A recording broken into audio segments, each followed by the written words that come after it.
BS. There we go.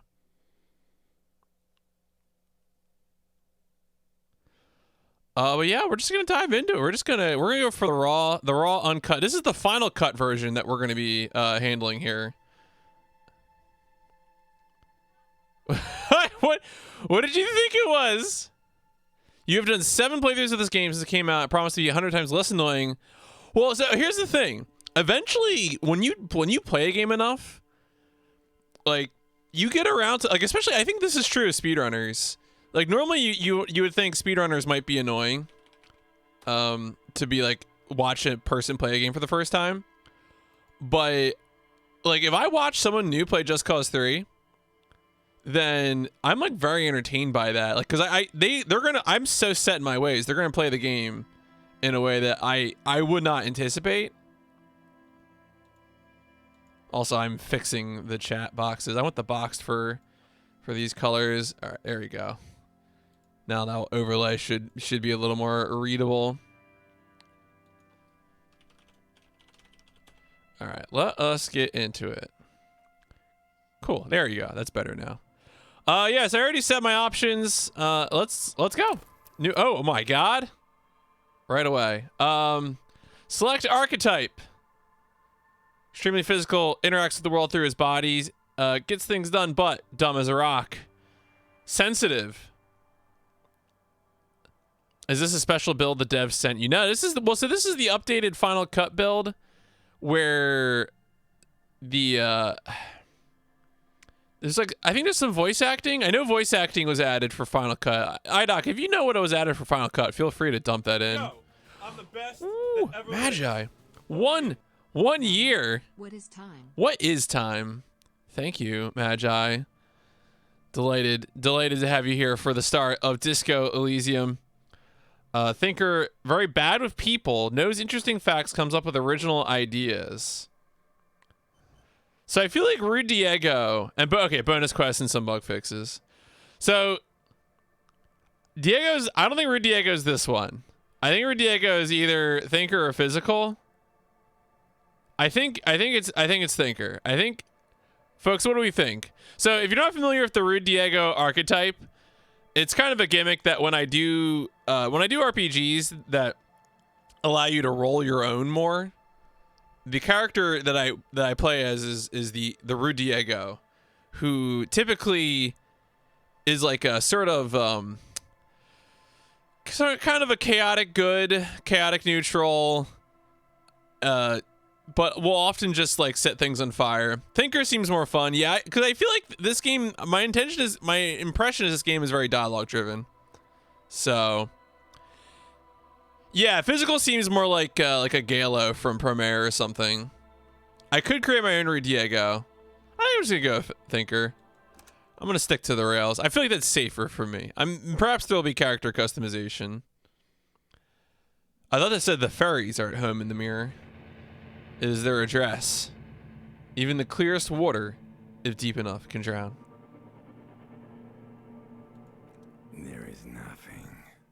Only warm primordial blackness. Your conscious ferments in it. No larger than a single grain of malt. You don't have to do anything anymore. All right, that is an ancient reptilian brain's voice. Ever. Never, ever. Never, ever, ever? Never, ever, ever, baby. Okay. An inordinate amount of time passes. It is utterly void of struggle. No ex-wives are contained within it. Wait. X who? Actually, yeah, this is great. You know what? This is great. Don't worry about the ex-wives. Yes, it is. Wait, what about the ex-wives though? An awareness creeps up on you.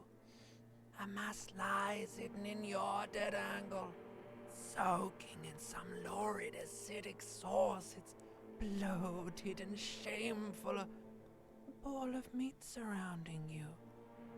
This is a terrible line of questioning, and it will only lead to more awareness of the meat. I feel like is my character hungover? Yeah, you know what? Let's just go back to the Fathomless Deep. There, no ball of meat, no light in the formless nothing. Just night swimming. Yeah, some more of that sweet oblivion. Coming right up, sir. Smooth passage. Yo, hey there, Doodaloopa. Let's go. All right, nothing town to fuck all borough.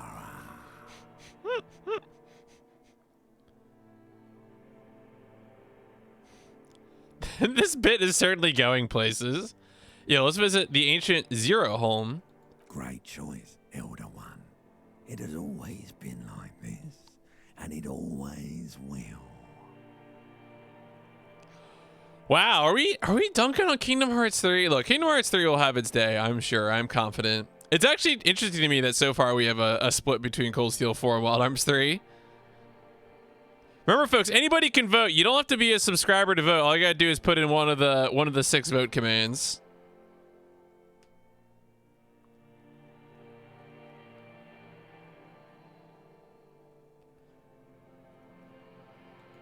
The song of death is sweet and endless. But what is this? Somewhere in the sore, bloated man. Yeah, thank you for the good luck, Archie. Get that sleep. Sensation. A sensation? Like a fly to the ointment, your conscience sticks to it. The limbed and headed machine of pain and undignified suffering is firing up again. It wants to walk the desert, hurting, longing, dancing to disco music. Disco? No, take me away from this. The stench of liquor rises from your mouth, and with it, an ungodly headache. I called it. I was hungover. Oh no. Yo, cut my head off. It's trying to murder me. A fiery streak penetrates your skull, trying to force your eyes open. It's a sound, a clarion call from hell. Somehow, you know what it is. A caprice to name a motor carriage. Oh, okay. That's an awful sound. Maybe I should turn it up for all of you. Oh, my. Okay, I wasn't sure if I was butt naked. It looks like I got some briefs on.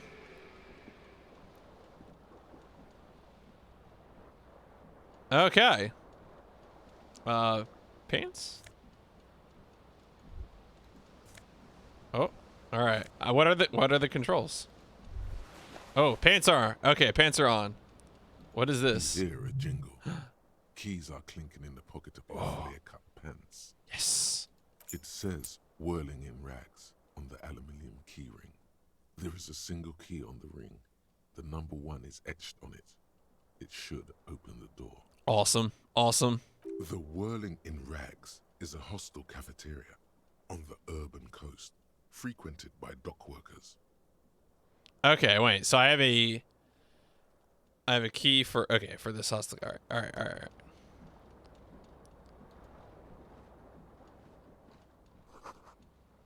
Oh, it's empty.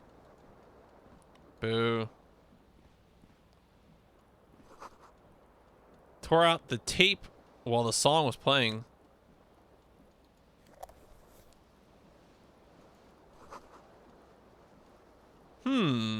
Interesting. Oh my god, this is a lot of UI. Okay. Alright, I have pants. I have empty cassette, tools, clothes, items, blah blah. It was destroyed in a fit of rage. Something about the Atene's single smallest church in Sun Sands must have rubbed someone the wrong way. The song was recorded in 43. Cool. Oh, there's even more here, because that's my oh my god.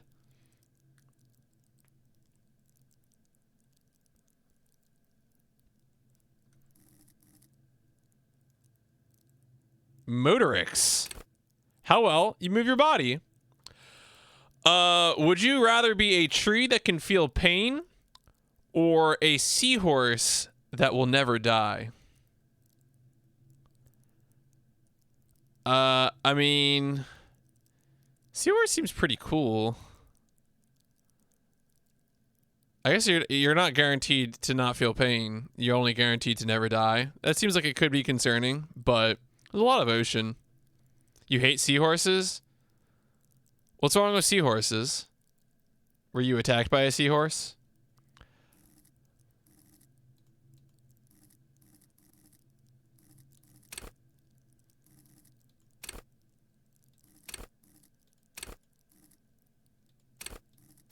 Savoir faire. That's a great illustration. You ever see Shark Tale? I don't think I've seen Shark Tale. I feel like the last time I saw a aquatic film was... Oh, that's my tie. Can I put on just the tie? This fan has 2 chain pull switches. One ends in a tiny fan, the other in a light bulb. A truly horrific necktie has somehow attached itself. Pulling the fan. Blades come squeaking to a halt. It should be easier to reach the tie now. Do it. You swoop up and catch Yes. the tie. Snap. Yes. It's released from the blade. What you have in your hand is a truly hideous thing. True. with 4 or 5 different patterns. The knot reminds you of a noose. Oh, which is your phone wall? Yeah, no, this art's all super dope so far. Pull on the light bulb? A terrible mistake. Ah! Turn the lights off immediately. You can practically feel the photons burning a hole. Bring it on! Your eyes burn. Oh no! Your sensitivity. It's not good. Wait, can I just kill myself with the light bulb? Oh man. Alright, maybe I'll leave it alone. I'm sorry. I'm sorry. I'm not sorry, but...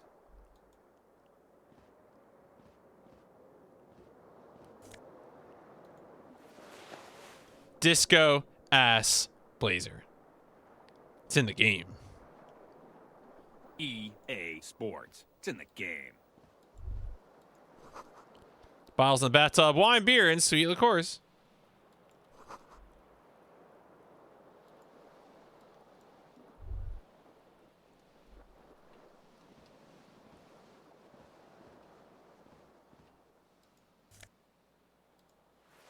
Oh, I got a shirt. Yeah, let's look in the mirror. This is going to be great. A mirror hangs above a bent and broken sink.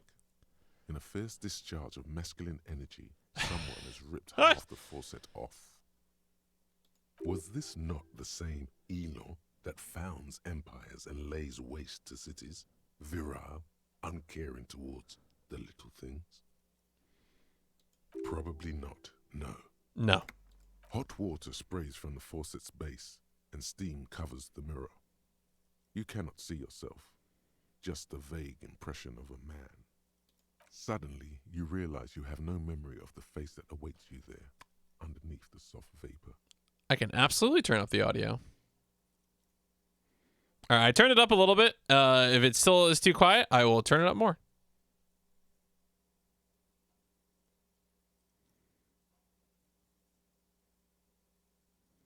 As you slowly reach your hand towards the surface of the mirror. Abort. You clearly have not thought this through. You won't like what you see there, and you will never unbecome it. Yeah, okay, I want to touch my face first. Yeah, there is definitely something wrong with it. How bad could it be? Where to even begin? There is the bloatedness, then the swollenness. It's like there's an upholstery of alcohol underneath your skin. It's not. Your nose feels like a small balloon in the middle of your face. It hurts when you honk it. It doesn't appear to be a particularly tiny nose either. Not with all the drinks it's absorbed for you. It's not. It's not. It's swollen and snail-like, wriggling between your fingers. All right, wipe the mirror. Come on. Behold. Oh, all right. That's fine. You have no idea who this thing is, do you? I'm a superstar. It appears you're also dead. There's clearly rigor mortis on your face. Oh wait, is that an expression? Are you trying to make an expression with that face? Why? It's because I'm a superstar. Please stop. It's horrible. You're scaring yourself. Nope, this is what superstars do. You can't, can you? It's like it's not even voluntary anymore. You have worn that grin into your face, and now it won't come off. What does it even mean?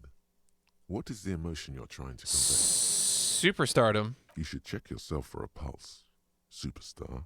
From here, it looks like a cadaverous spasm. You find no sign of life on your swollen neck. However, putting your hand on your chest reveals an irregular heartbeat. You appear to be alive. For now. Yeah, locate. Yeah, let's do it. Even 50-50. Let's go. It belongs in the new, the third decade of the current century. Enough time had passed from the failure of the revolution that, for a fleeting moment, free market economy seemed like the ultimate, uncontested way of life for our species. Okay. Things were good. It was smooth sailing. People made gold and champagne-tinted interiors and facades to suit the times, calling this the new style. But more importantly, disco happened. Disco happened? Does this game actually involve disco? I always assumed disco is just a word in the title. For Revachol, your city, that meant only one thing. Guillaume le Million. If it doesn't rhyme, you're not pronouncing it right. Damn it. I feel called out. Out of the dazzling swirl of disco music, in an open-air boîte de nuit, somewhere in Revachol West, Guillaume's blonde mane appeared on the screen. He sang some bullshit. Then he made the expression. The expression? I feel the need to add a clicking sound when I make it. The click is used to spur on a horse. It also features heavily in Guillaume le Million's regional mega hit, Don't Worry, Your Pretty Little Head. Mm-hmm. So I adopted it. Everyone loved it. Maybe you thought some of the stardust would rub off on you. Maybe it did. Either way, it's all gone now. Only the grimace remains. Yeah, it's Disco Elysium, a game I don't know much about, but it's got a lot of dope art so far, and also the voice acting in this is very fun. Some 20-odd years. There is a vast ocean of time between right now and the expression. Played it like a month Looking ago. good on you, or anyone. Humanity has run aground in that time. It's a different world now. The expression is a relic. You have some understanding of the near history of Really? I the mean, rest is darkness, aside from the useless fact that the motor carriage outside was a caprice canema. when you say gamer friends, do you mean like people who only play very, very, very, very popular games? Is that like the idea? Because I feel like that's what, when I hear the term gamer friend, it's like your friends who only play Call of Duty, or your friend who only plays League, or, you know, something like that. I don't know if that's what you mean by that. It doesn't have to be. You can swoon over Guillaume and his champagne-corked smile whenever you want to.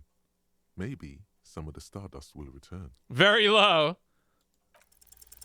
It's too late. Nope. Like an image on film. The expression belongs to Like Skyrim. Okay. the cortex. It would take a minor neurological miracle for you to cease producing it. Well, you know, that's how it be sometimes. Anything else in here to act around with? Okay, so this is all.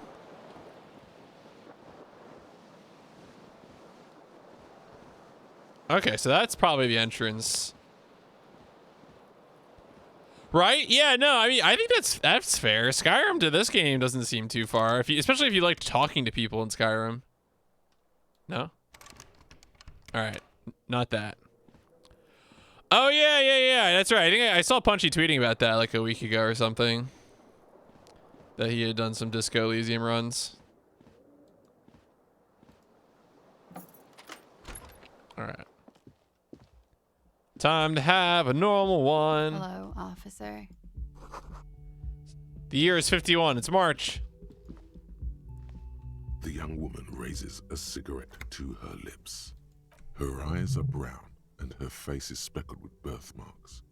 She can't be more than 28. A silver jumpsuit falls off her. No, like scale arm. yeah, I think it was being contested for Disco This is Elysium. the So that's sparkle cool. of too many nights out on the city. Damn.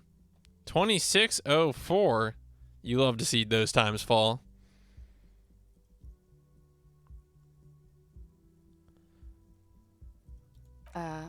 No. I'm a businessman, right? The young woman shakes her head slowly. Officer could be an artistic statement. You're already prone to those. I'm a middling disco artist called The Officer. No. You're a police officer, sir. You're shitting me. I'm not. Unless you've been shitting us all this time. All this time? How long have I been a cop? You've been here for 3 days. On official police business, no less. Oh no. Am I? Wait.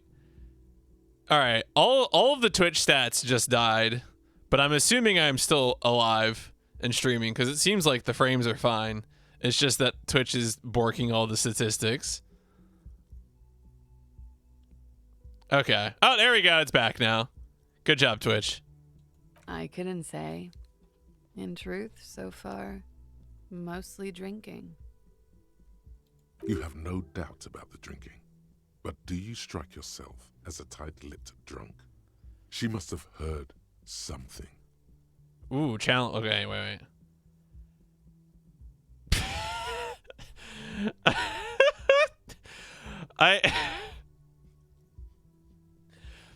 All right. Yeah, who would let me be an officer of the law? Don't be so harsh on yourself. They let almost anyone be a police officer. Oh, all right. Why would I remember being a cop? Could it be because of the drinking? She hasn't had time to put her makeup on. This is her morning cigarette. She looks tired, her beauty waning faster than it ought to at her age. You know, actually, Of course. Be careful, officer. They don't like the police around here. Something stirs in you as she's about to go. Call it an instinct, a need. The need to ask questions. It's Just- like you've said the words a million times before. Just one more thing. She looks back at you, a light glinting off her eyes. Yeah, I got some questions for you. Yes. What is it that they have? Well, did you hear anything? There was the usual ruckus. Loud Loud disco music. I couldn't say. It's impossible to hear people speaking from over here. Oh, yes. Various artists. Ostentatious orchestration prime among them. Oh, that. Yeah. Whoa. The less said about OO, the better. Wait, the less said about OO, the better. I want to know more about OO. Oh, were huge where I come from. I was very young then, of course. Like 7. Life gets hard, but we go on. Yeah, we go on, I all don't know right. about that. At around 2 o'clock, disco stopped, and there was a change of pace. A slow, sad song started playing, like organ music on repeat. That went on for quite a while. Some of the time, you were yelling along to it. Was it this? Yes, there was a church in there, a really small church, like the smallest, saddest church in the whole world. It was about that. And also, That it doesn't matter anymore and that we're alone now. It was difficult to tell. The song itself was very quiet and soft, but you sounded like a winded boar, sir. It was hard to understand what you were singing on top of it. Like a wild beast wounded? Yes. It was very cool. It's impossible to say whether she's being sarcastic or really means it. Then you started screaming and trashed the place. Was I being assaulted? No, it didn't sound like there was a fight. It sounded like someone was trashing their room. A window was smashed. The tape player, probably. The song stopped. And furniture, too. A real destructathon. There was screaming. Then I think you passed out.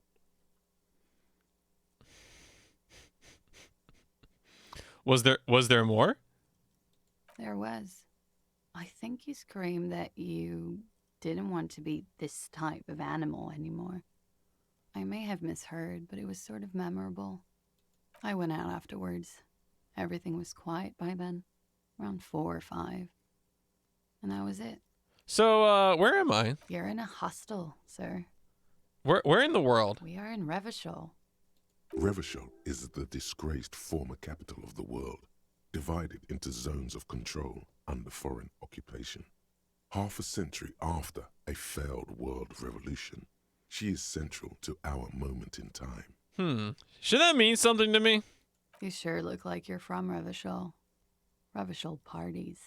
Her accent suggests she is not from around here.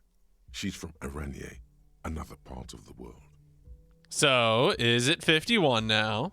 It's 51. What century? The current century? And the number? Centuries don't have numbers. They have names. And this is the current one. Civilization has existed for 8,000 years, sir. You're right. There is nothing funny about civilization. So what do I have against cops here, besides The everything? dock workers are pretty cocky. They think they're police enough. At least here on the coast. I can't say about the rest of the city. All right, you can go. Glad to have been of assistance. Cool.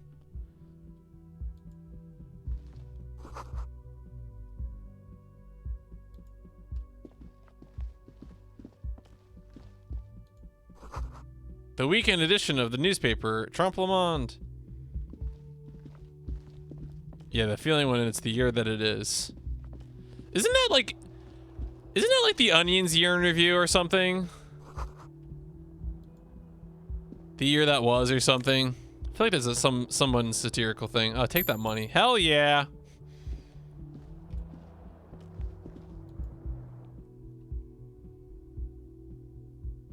Oh, is that the door out? Or is that the door on like a balcony or something?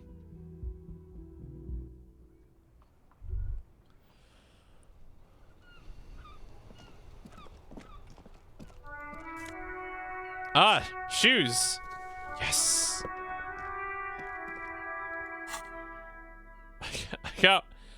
I got one shoe. Only one shoe.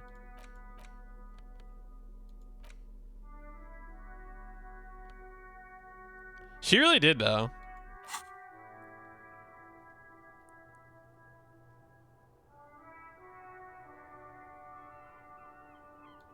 What does that do? Oh.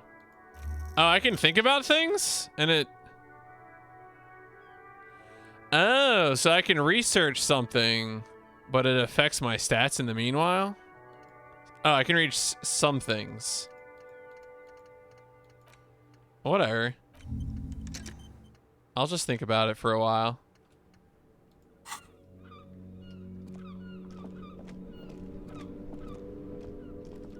I noticed there is time and days in the bottom right-hand corner, so I assume there's some meaning to time here.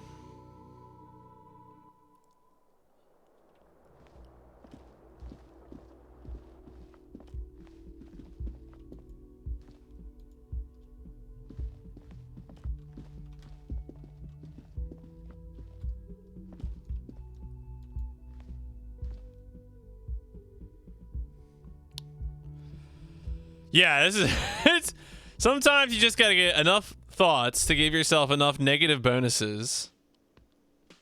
And everything goes fine from there. Oh, we got tunes.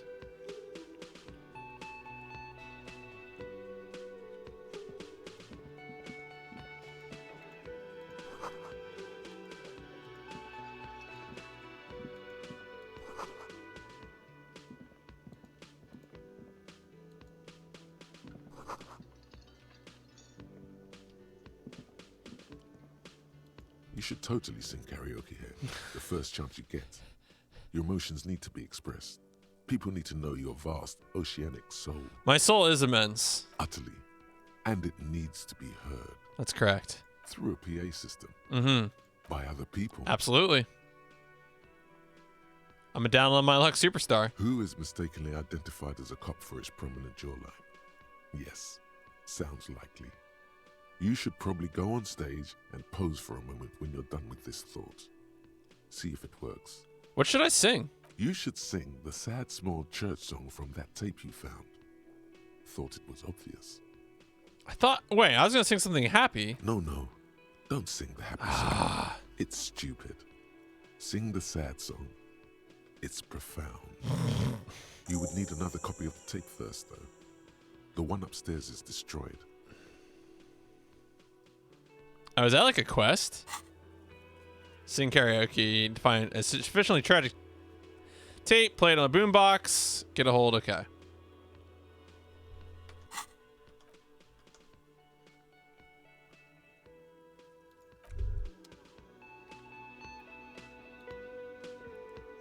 A man in his late 20s stands behind the counter, inspecting a stuffed seabird. As you approach, he gives you a sideways glance, then looks down again. Everything is cool between you and this guy. He's a big fan. Make some small talk. Everything is cool. It's fine. No, I'm not the bartender. I'm the cafeteria manager. He's very animated all of a sudden. This seems like a touchy subject. You look like a bartender. That period of my life is over. Not everyone who stands behind a counter is a bartender, okay? I'm the cafeteria manager. I have 3 cafeterias to manage. 3. Sylvie tends the bar here, not me. I'm only standing in. She just, you know. His eyes dart from left to right. This man isn't lying, but he is hiding something. She just what? So now you're a cop. Oh, forget it. A competent work of taxidermy. The white and brown seabird lies among piles of coasters and drying mugs. One of its wings broken. The man is trying to mend it. Looks like the bird was ripped off the shield that was used to mount it. Most likely on a wall. Yeah, who could have done that? This is the great skua. The seabird is the symbol for the discovery of the Insulindian Isola, the part of the world you are in right now. The small steel tag says as much. The great skua. Steaquarius skua. That's the great skua, right? Look, your buddy is over there. Why don't you go and talk to him, okay? What do you mean, my buddy? He pretends not to hear you, concentrating on the bird instead. A competent work of This is the great skua. Yes. Small steel tag. Yeah, what happened to the bird? Look, Okay. why don't you go and talk to him? Yeah, whatever, dog. I'm a cop. He pretends not to All hear right, you. fine.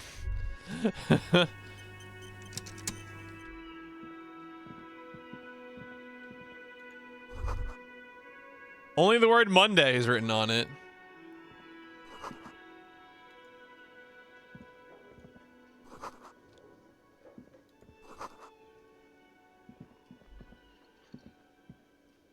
Oh, so those little thoughts that pop into my head are things I have to click on. Interesting.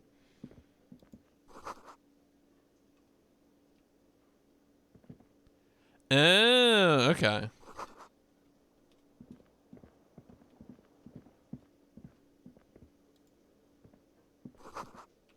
Summer door closed for the winter.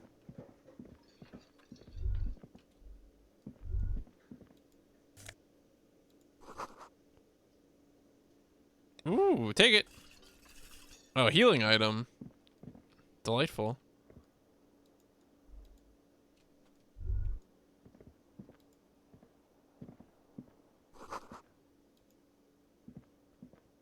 Hello, sweetie. Oh, there were some on the balcony, weren't there? The cryptozoologist's wife. You shouldn't keep your colleague waiting. Oh, fine. Because I want to keep my colleague waiting. Whoa!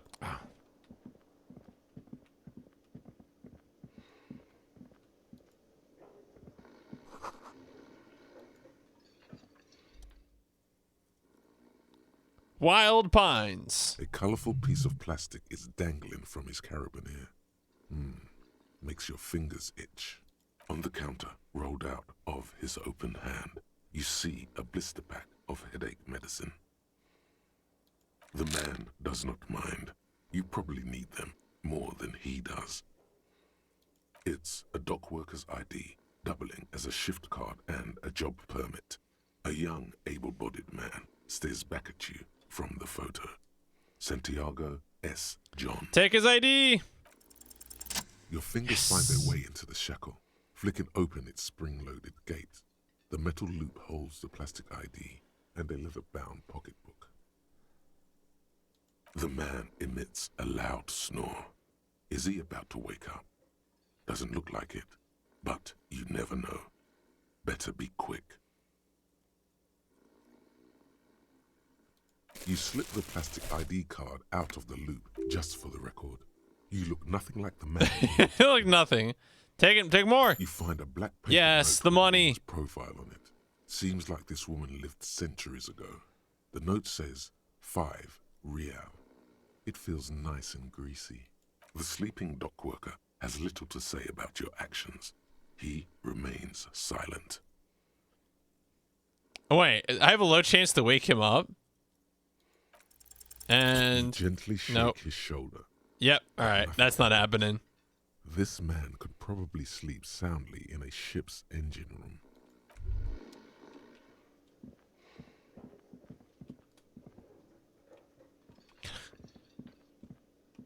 I guess I should talk to this guy. Oh, The theme on that pinball machine is a standard royalist theme, used on everything from pinball cabinets to full-flavor cigarettes. Clinging to a picture book version of the past century, waiting for the king to come back and cast out all the profiteers and homosexuals. Basically, imagine a yellow plastic crown with a liquor brand emblazoned on it. where do I get a crown? It comes free with a six-pack of Vermilion Roy d'Or. The words Roy d'Or are stamped into the crown's plastic. Oh, you can hit space. Okay, that's good to know. I've sort of slowly been like testing more buttons. In the very first room, I was like just doing everything with mouse, and then I was like, I bet you WASD works, and then it did. And then I was like, oh, shifter on, blah blah blah. So I'm sort of slowly trying. I could probably look at an option screen to see what the bindings are, but The sentiment is called anti-centennial nostalgia, pining for a time before the turn of the century. It's common even now, after 50 years. all right. A bespectacled man in an orange bomber jacket is tapping his foot on the floor. Looks like he's waiting for someone. You. Me? As you approach, he narrows his eyes and extends his hand in greeting. On the sleeve of his bomber jacket, as well as on its back, are the same enigmatic white rectangles as on your blazer. Shake his hand. Hello, I'm Kim Kitsuragi, Lieutenant, Prison 57. You must be from the 41st. You realize he's waiting for your name. Invent a name. Raphael Damn it. Ambrosius Cousteau. What? It's so cool. Yes, it is. Raphael Ambrosius Cousteau is one classy name for one classy cop. Say it. Yes, well, Not for a moment does he believe that's your real name. He casts it aside as an intra-departmental joke or a peculiarity he doesn't understand. It looks like we had a little scheduling error on Sunday. Saturday too, actually. Have you had time to talk to the manager here? What he means is, he has been trying to meet up with you for 2 days, but you have been otherwise occupied. You mean him? Yeah, I talked to him. If you don't mind, we should talk to him again. Ask him for a rundown of the area. Now that I'm here as well. I understand the scene is out back, right? It also wouldn't hurt to assure him the police are finally here. In full force, I mean. Have you mapped out the initial interviews? Yes. Good. But even if you haven't, we'll have time for that after we take a look at the coroner's case. Have you removed the dead body from the tree? Look, man, you know. Yeah. Does that mean the body is no longer in the tree? Does that mean the body is no longer... You know, I don't really like dead bodies.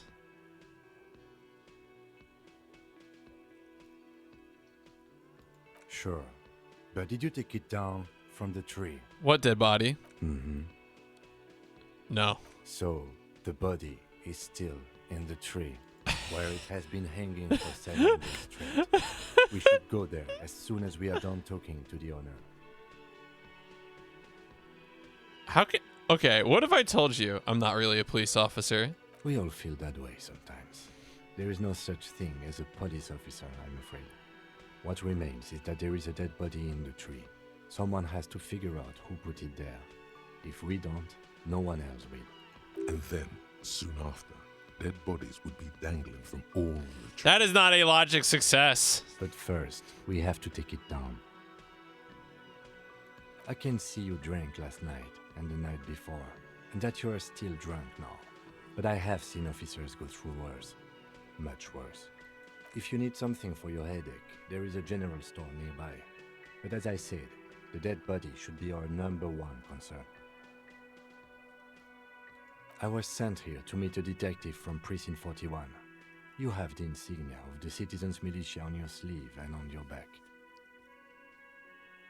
I suppose you could be impersonating him. You could have gotten the insignia from the black market or forged it. But for now, I'm going to set those possibilities aside. I'm not from the Inspectorate General. Inspectorate General means internal affairs.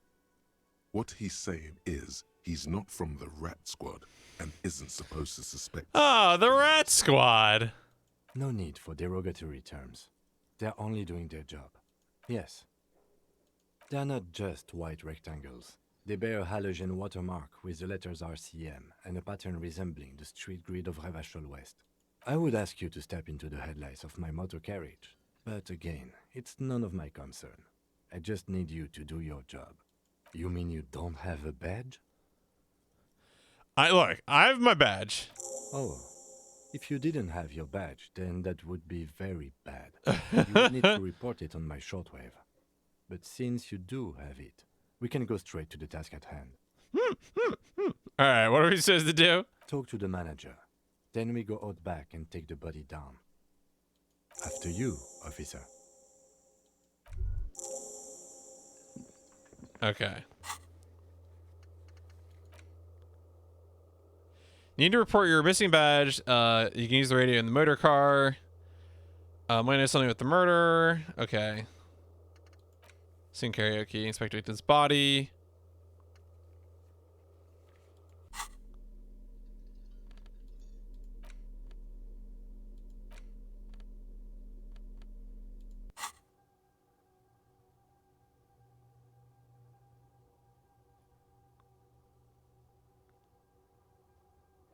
Okay.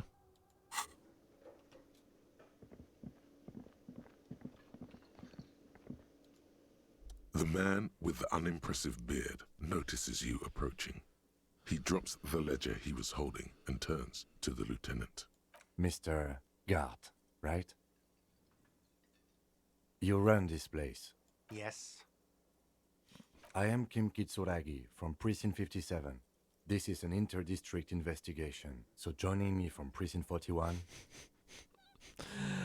I mean, as I said, Detective Raphael Ambrosius Cousteau. Right. Now, I know it took us a while to arrive at the scene. It also took you a while to call us and report the dead body. It was you who placed the call, yes? No, I only just got here. It was probably Sylvie who called you. She usually works the bar here. I'm only temporarily taking over her duties. Do you have her number? As a matter of fact, I do. This sounds like something you can use to call this Sylvie later. Mm-hmm. You said you just got here. From where? Are you a local? What, of Martinez? No, I live in Jamrock.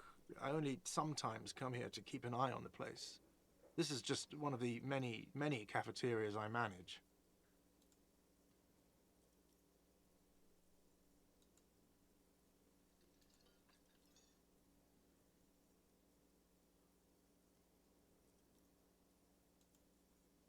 But you still know your way around, yes? In case we need directions.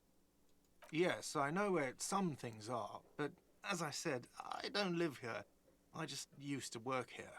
And I'm not going to start working here again, if that's what you think. I didn't imply that. Detective. He probably means this is where you step in and ask your questions. All right, I like to ask His questions. face expresses profound doubt in your having this. Ask him about the body's location before asking if he killed him.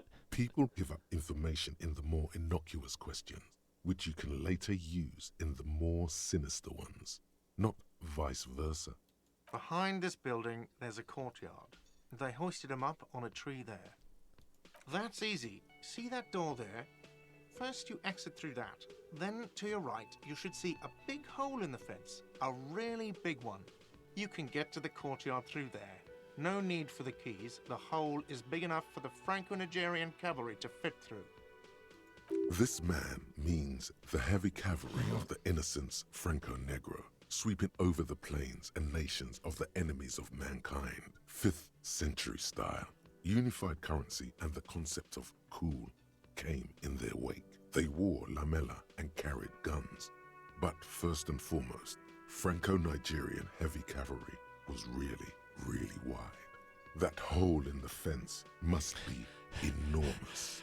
Encyclopedia seems helpful but not helpful. Haven't you asked me that already? What is it with you and this woman? She has nothing to do with this. Okay, you got me. She went away because of the dead body out back.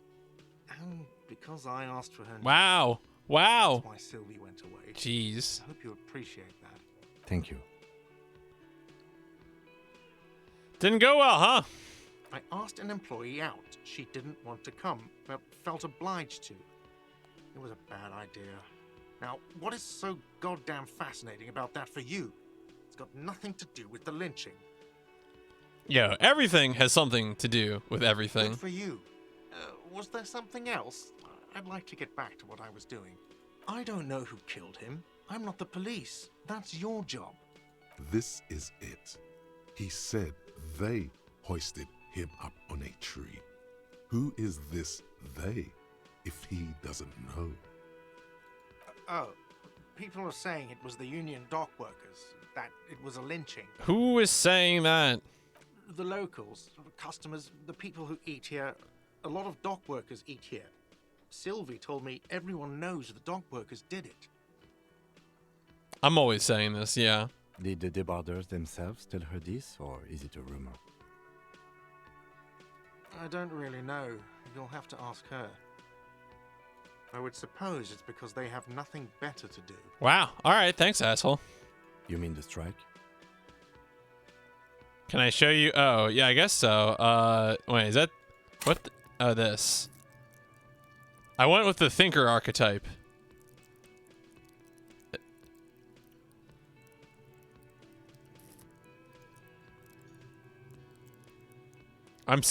It's always frightening to me when you start a game and it says fill out a character sheet. And I'm like, no. But I took one. I took the thinker archetype, so that was the play. Yes, the strike. The man they hanged was a security guard for the harbour company, I hear. A mercenary. The Unionistas probably thought they'd send a message. Did you kill him? What are you, crazy? Of course I didn't kill him. Oh, all right. The lieutenant turns the page in the little notebook he's been scribbling in. Let's go. Task complete. Not so fast. You owe me 130 real. Slip away unnoticed. As you blow this joint, behind you, a whiny voice shouts. Real mature, man. Real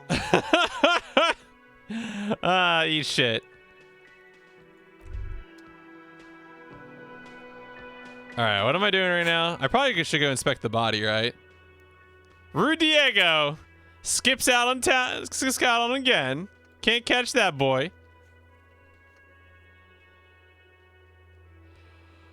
Oh, all right. Call Sylvie. Inspect the body. Oh yeah, we gotta go back though. We gotta go inspect this body.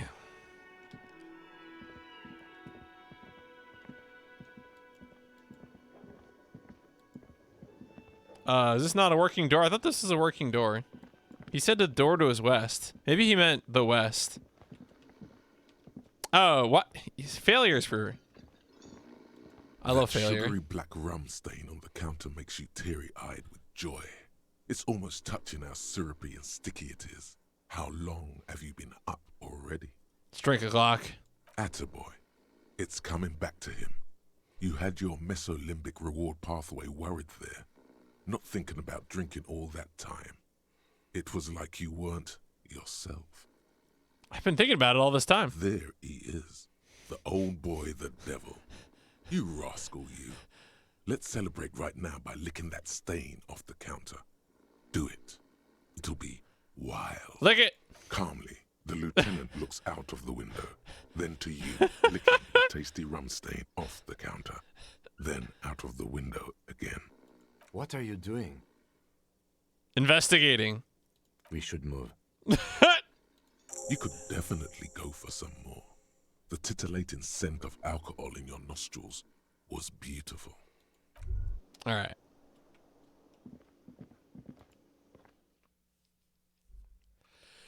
Yeah, I mean, a part of the fun of doing the Rue Diego shtick as well is that it is definitely an encouragement to embrace failure, because sometimes Rue Diego's schemes blow up in his face, and that's just how it is.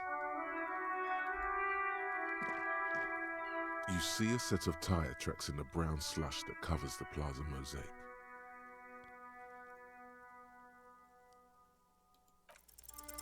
The tire tracks were left here by an unknown event that took place some days ago. It's a message written in the language of burnt rubber. Burn rubber. Some of that rubber stuck to the tiles right in front of the whirling in rags. This is point A. The driver started there and then accelerated straight into the fence, left a hole big enough for the Franco-Nigerian cavalry, according to the cafeteria manager. The driver proceeded to back out of the yard, barely stopping before hitting the adjacent building. Before heading south, must have been in a hurry. You are correct.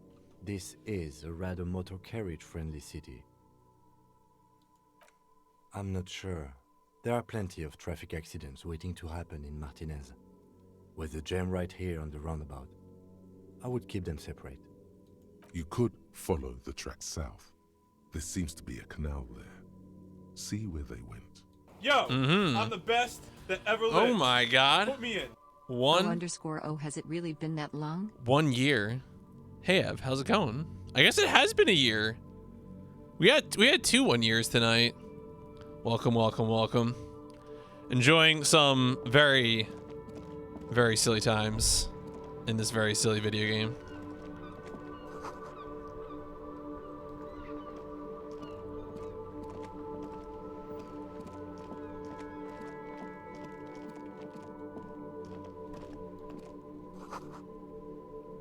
Oh, if I had a bag.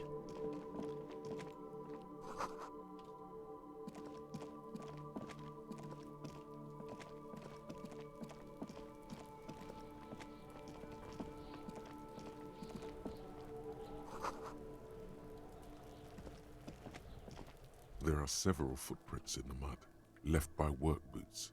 Anywhere from 6 to 12 pairs have walked here. Get a count. Maybe more than 12.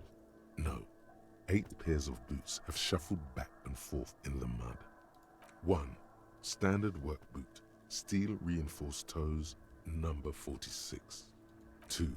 Standard work boot, steel reinforced toes, number 44. 3. Hobnailed work boot, steel reinforced toes, number 43. 4. Standard work boot, number 45 or 46. Well, which is it? You don't know. It's a miracle you can tell the prints apart as it is. The cold must have preserved them. 5. Another standard work boot, steel reinforced toes, number 44. 6. An aberration, light as air, even pace, same make of boot, but number 40. Character is in no way capable of this boot analysis. I mean, hey, I love them boots. It's funny to be talking about boots while Wild Arms 3 is on the poll, because I was once threatened with being kicked with steel-toed boots if I played Wild Arms 3 again. Impossible to tell. Could also have been an adolescent. The gait is undeveloped. You're not bad. It's as if the whole... It's true, cops do love licking boots. Everything else has a thin film of unimportance on it, and the tracks burn in the middle of it, in a strange, beautiful way. 7.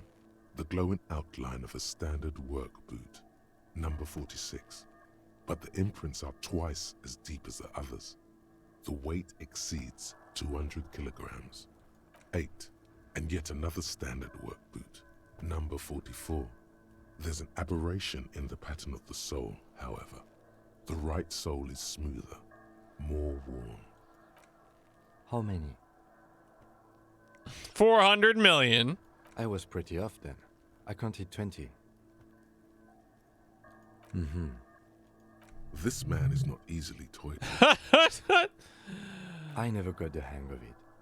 Hyperopia. Do you see anything out of the ordinary?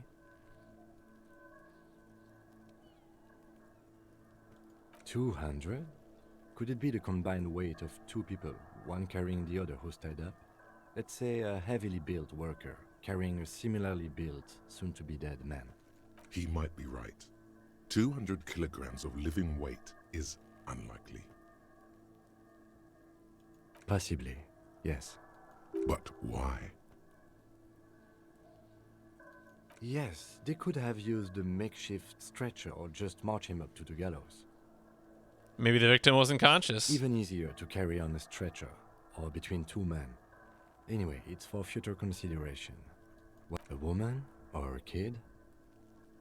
Okay, how do you know? He knows it's hard to discern sex from a person's gait. I'm just saying random things looking at holes in the mud. I do. Understood. Anything else? Interesting. Let's name it the odd soul. Someone operating a workbench with a pedal? Like a joiner at the harbor. Or maybe a drummer? So we're looking for a drummer. No, it's not. Forget I said it. We are not looking for a drummer. No. Perhaps it could be a driver. A driver would wear out the right shoe before the left. The accelerator is on the right. We should keep our eyes open around the traffic jam. See whether anyone strikes out as a potential suspect. Seems prudent, no? A week, maybe? 7 days would fit the time frame provided to us by the caller, who reported the hanging. It is not impossible. I pulled last week's forecast for coastal Havashol. 7 days below freezing. The day before, the day of his hanging, was the last warm day. Correct again. Sub-zero temperatures would preserve the tracks in a good state. The commotion here could have taken place a week ago. What do I think? A mob of people brought something heavy to the tree. One of them was carrying the victim. They shuffled around, especially under the tree. Then, after hoisting him up, they stood in a semicircle facing his direction. At first glance, this appears to be a lynching. Indeed. They all stood in a row here and looked at the tree. Yes, everything fits so well. carried him over, hoisted him up, watched him hang. The dogs are borking. Easy.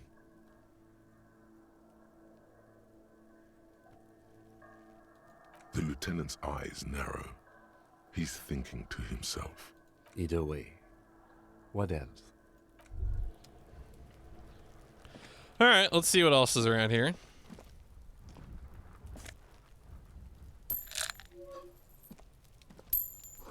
Money. Oh, was that Fritz? Okay.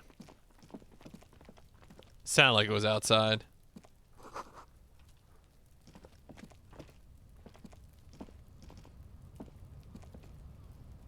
Oh, I guess that is on the other side of things. An inconspicuous pile of the roofing material, Eternite. Why am I looking at this? Because there's a secret door hidden behind the panels of Eternite. That's why they're too orderly. There it is. You see a shabby little door.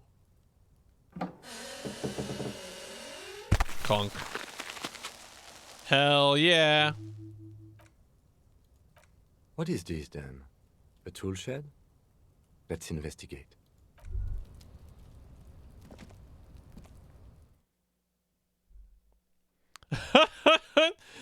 I mean, that sounds cool. I feel like this sort of stuff is like the promise of this kind of RPG to me. Do I still have that thought in my head? I do. Okay. Oh.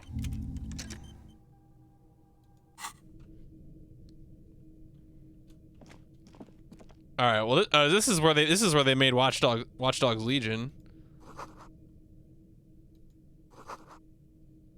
Be still, my beating heart. It's amphetamine. Sweet amphetamine. The lieutenant isn't studying the powder in the mirror. He's studying you. There's a good vague way to ask where he stands on drug use. Professionally, I mean. Yeah, I've heard amphetamines make you a good detective. Are you a good detective? No. I'm just a regular detective, thank you very much. Did Legion ever come out? Yeah, it came out a few months ago, didn't it? I feel like it came out last November? Yeah, I'm pretty sure, I think. It definitely did come out, anyway. Of course, detective. Swift justice. Don't worry, we don't have to investigate every trace of narcotics. Yeah, swift, lightning justice. Faster, harder, justicer. See that ladder there? It's probably another way into the industrial harbor, no? A secret path the local kids use.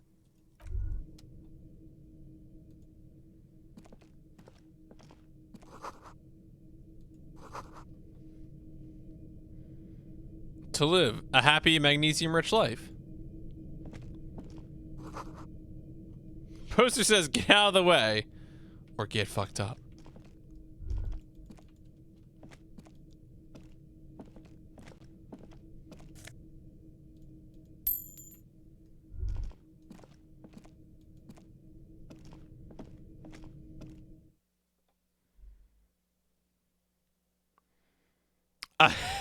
Well, I mean, I have 1 health for a total of 2 health, so, like, what's the big deal?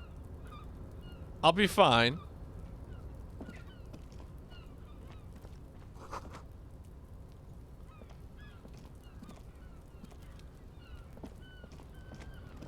I mean, is death even real? Can death hurt me? Unlikely.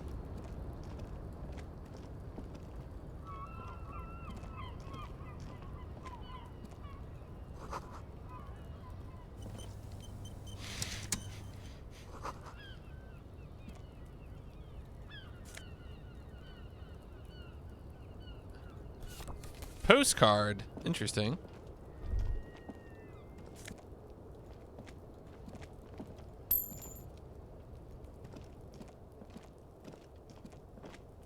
Oh, so this was elevated.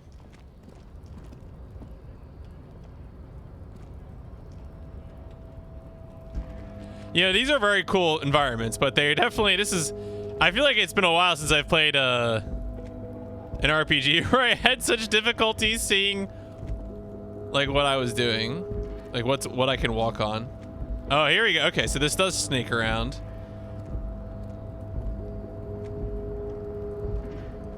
Oh. How do I even use items? Items? No, those are like that kind of items. No? Alright, items are not items. Items must be something else.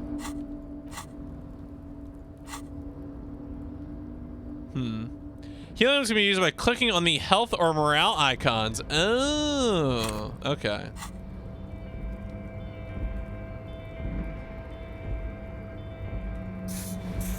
All right.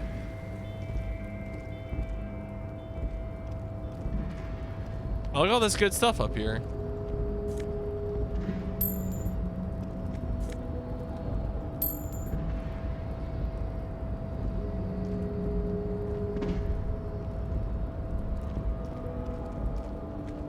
All right, so I'm on this roof.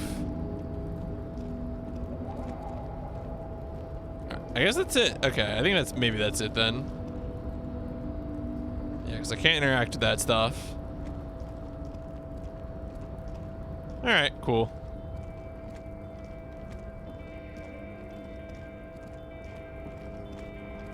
Oh yeah, eyes open for a bag. Oh, what is that? Get it down. Wait, can I actually get to that? Wait a second.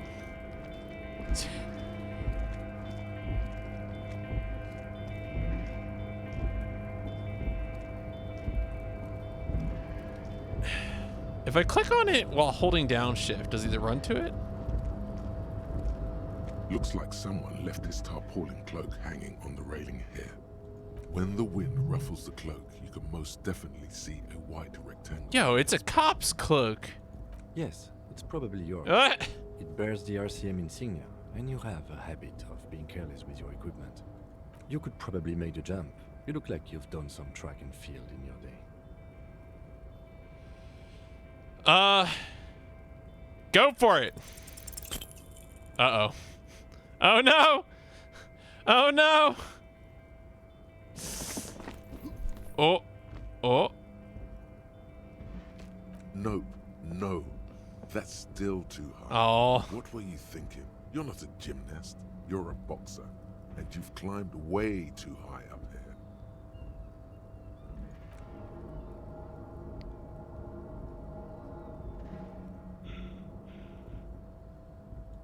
You could have dived there. Shit. I'm failing you. This wasn't part of our deal. Hey! What happened? I just can't do it right now. I understand. We can always come back when you are feeling better. It's just a cloak after all. Alright. What exactly are we doing up here? We're awfully close to breaking into the industrial harbor. They're bound to have information for us. I thought that was our intention.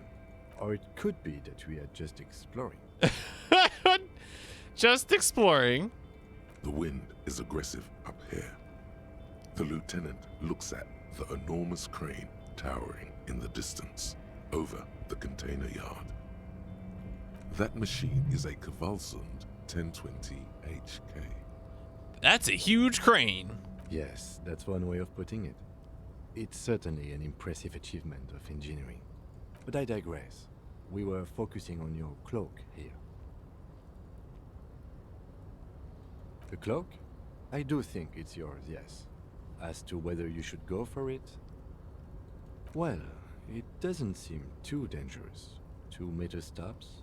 Whenever you're ready to do it, I'll be right behind you. The cloak looks like a bag of goodies floating in the wind. Who knows what its pockets may hide? Yeah, I guess not right now. Fine. Let's get out of here.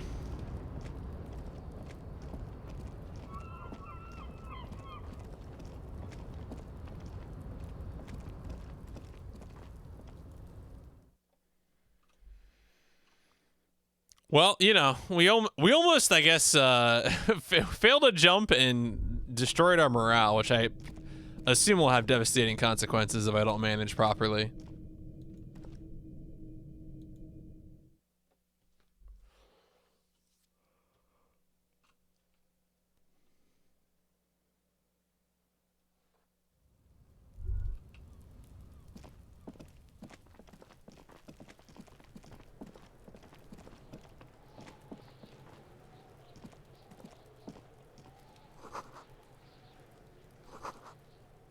Municipality. Okay.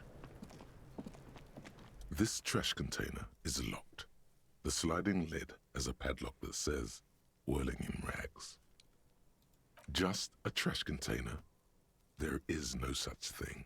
Your fingers start to itch just looking at that padlock. How do we get that lock open? We could try using a pry bar. There's one in my motor carriage, or we could ask for a key from the manager of the Whirling in Rags. He probably has one. He might also have information. This is better than the Is it? idea.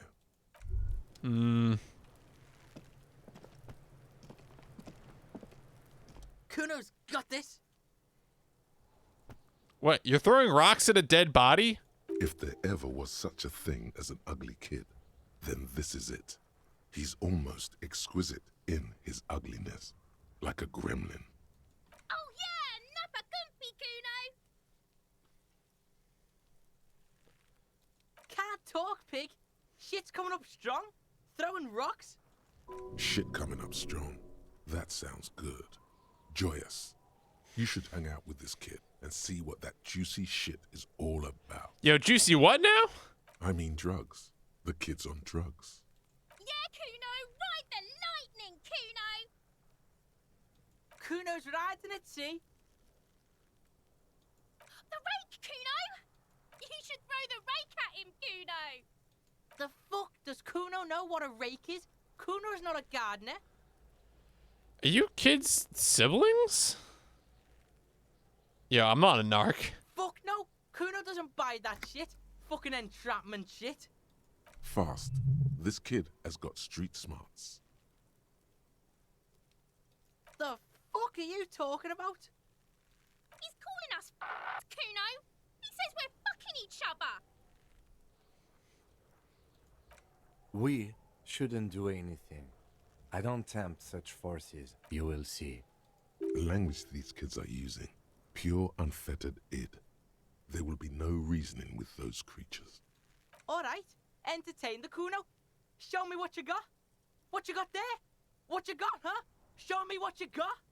The kid moves his hands like a basketball player dribbling fast. Yeah, I found your shack, Kuno. You found Kuno's secret door to Kuno's secret shack. It was closed for 5,000 years. How the fuck did you get in? Phase shifted through the roof material. Shit. Get the fuck out of here. You can't do that. He can't do that, Kuno! He's trying to fuck at you again! Pigs can't displace. Can't do that teleport shit. How did you like it in there, pig old boy? Kuno's got a lot of cool shit there, right? Yo, is that my coat? Is it? You got pretty fucked. Kuno's surprised you've still got your head after all that. After what? Don't sweat it, drunk pig. Kuno will keep your nasty secrets. Kuno's not snitching. He's saying you climbed up there. He probably saw you do it. Yet, that conclusively explains how the coat got up there. Yo, could I get into the harbor from the Of roof? course you fucking can. How do you think Kuno made all the docky boys his gimps? Just gotta fly, pig. Kuno knows. Kuno and C saw you shit yourself. It's okay, pig. Not everyone can face the fear Kuno style. That's all there is to it then. Don't be a pansy. Just jump. It's a vitamin, pig. Don't you know anything? You could use some. Yeah, it's the mag. You fucking need that shit to stay on top of your game. Kuno goes through like a tube a day, rips mag like a motherfucker, and you could use a bar. All right, thanks, Miles Davis. Oh, don't teach him, Kuno! He's gonna use it against you, Kuno! Yo, I rock it all the time, okay? You're not getting this, pig. It completely takes away the hangover. It's like you didn't do anything. Like you stayed home playing with your choo-choo. Fuck you, pig! Don't do mag! You're gonna OD and you're gonna fucking die!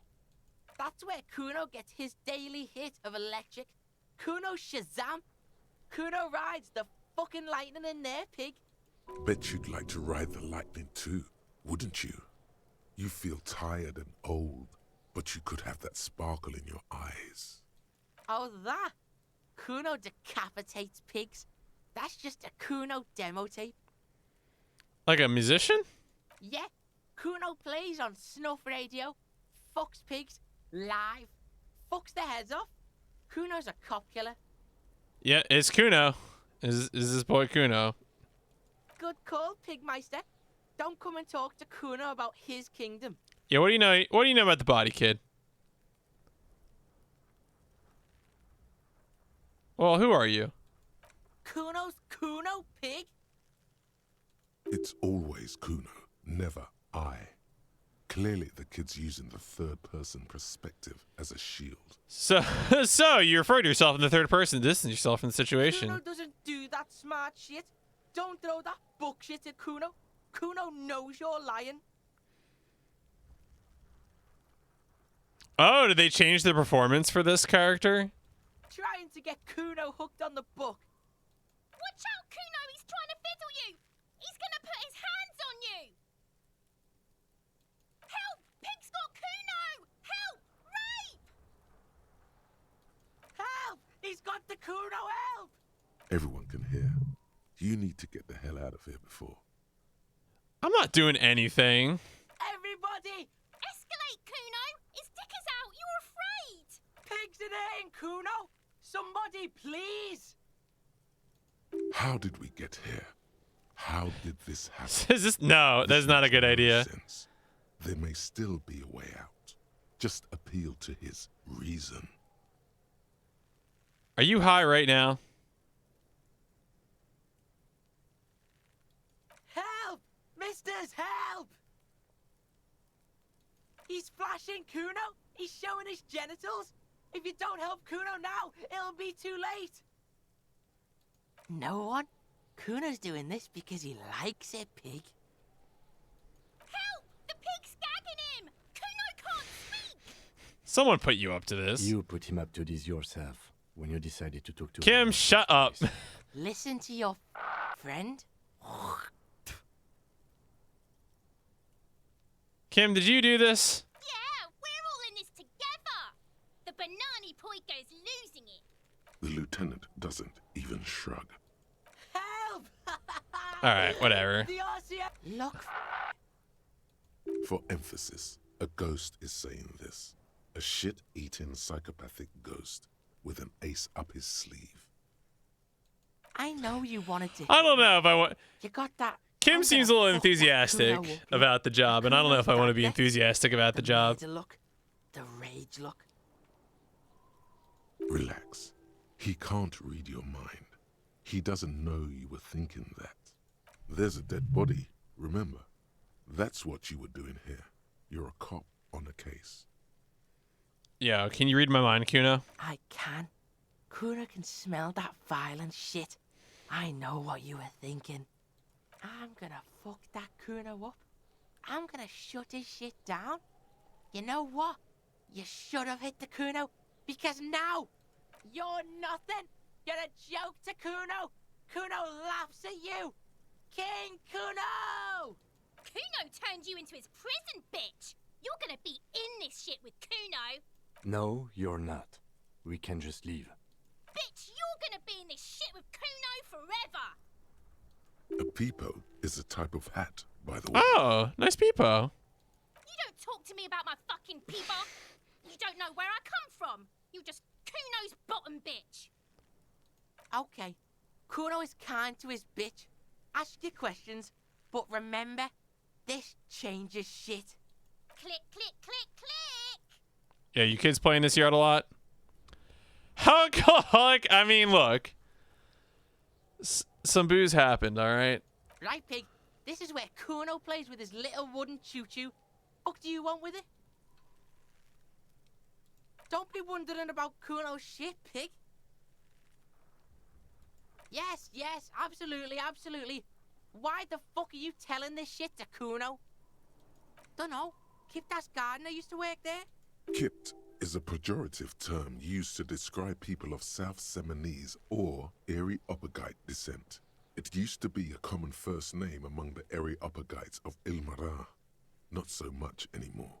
The gardener used to work there? Yeah, that's what Kuno said. She couldn't handle the heat, so she took off. Kuno can take it. Shit's nothing to Kuno. Look, Kuno doesn't explain shit. Kuno just says shit. Yeah, her. What was she doing in the greenhouse in March anyway? What kind of gardening is done in March? Fish is sometimes used to fertilize the soil a few weeks before planting something. Maybe she was preparing the garden beds. Sure, I'll ask her about that. Yes, it seems suspicious. You don't like things being like that. Suspicious. Yeah, whatever. Kuno doesn't give a shit. Shitload pig. What's your question? Don't tell the pig shit, Kuno. This is where you quickly ask him questions. Real cop questions. Like a cop. You know how I got up there? Probably climbed. Kuno was busy down the road when that shit went down. You heard Kuno. Kuno wasn't even in Martinez. Kuno wasn't in Revachol. Kuno wasn't regional. I don't know. Some fucking Mesk or I don't know. Some other place. Night City. Kuno was in fucking Night City. Yeah, imagine being in Night City. There is no Night City anywhere. That sounds like the name of a city in some science fiction novel. Why you gotta be riding Kuno's ass? You haven't been where Kuno's been. You haven't been in Kuno's head. You wanna know where Kuno was? You wanna know what Kuno's been fucking up to? Don't tell him that, Kuno. It's lame. It's not fucking lame. Kuno's building Kuno's City. Night City. Rage City. The City of Rage. That's it. And it's not lame. Lame. That's the name of Kuno's City, bitch. Get the fuck off Kuno's back. This shit ain't about that. It's impossible to deduce what it is about, at least for the moment. If it's important, it'll come up later. Focus on the case. Kuno's fuck imp. Kuno uses the fuck imp for target practice. He's trying to hide the fact that he doesn't know. So you don't know anything. Kuno knows all kinds of shit. Kuno's not a snitch. That's all. Trying to make the Kuno sing into the popo phone. Just a couple of pigs sniffing around in the dirt. That seems pretty fucking suspicious to Kuno.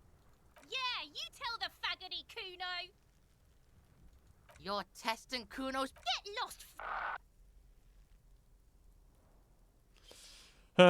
Alright, yeah, what's up with this kid? He's on your crime scene, bossing you around. And he's been here for some time too. This is where he hangs out. You have to get more out of him. Yeah, what's going on with your City of Rage? No! You told him about it and now he knows your name. This city is not fucking lame. You are lame. Kuno's tired of defending Rage City from... Just fuck off, alright? And fuck you too, putting Kuno on the spot like that. Kuno doesn't need to fucking explain his shit. Kuno's king. He rules here. Fuck did you want? Explain himself? As if explaining some kind of work? Some kind of avant-garde work way ahead of its time? I mean, I'm intrigued, please. You must get to the bottom of this one of these days. Oh. Sadly, it's unlikely to happen today. The fuck do you want with it? Good call, Pigmeister. Kuno Alright, alright, let's be done with that kid.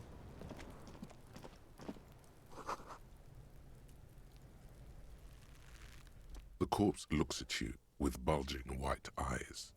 The face around them does not look human. It's swollen and ready to burst. His lips are fish-like and his tongue like a ball gag in his mouth. You seem to be holding your breath. A cargo belt twists his neck at an unnatural angle. The body below appears stiff. It's letting out an ungodly rot. The smell seeps in, even through your clenched Yo, what is that? Active decay. It's okay to throw up, officer. No one is judging. He's about to blow. Cop's gonna blow, Kuno. I'm not gonna blow. Alright, maybe I will. The smell is repulsive. It pushes in from your mouth, more instant and more familiar than anything you'd expected. more fever than odor. It fills your mind, flushing you from within.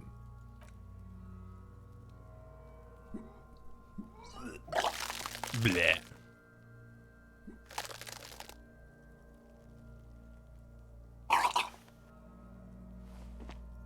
You feel a great force ringing from your stomach.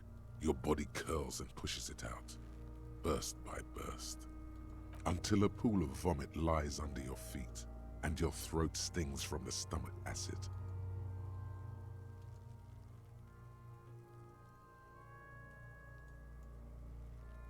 The smell of Commodore Red rises from the pool. Among it, distilled spirit and bits of shish kebab. Corpse. Keep it. The hangover is clearly making these worse for you. You could use some ammonia. All right. Where do we get ammonia from? There is Frit nearby, east of the hostel. They usually have a small apothecary.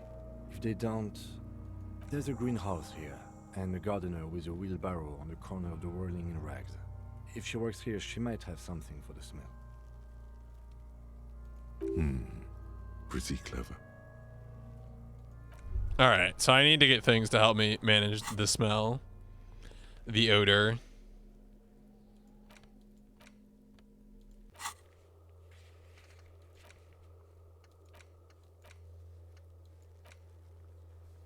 Map information incomplete.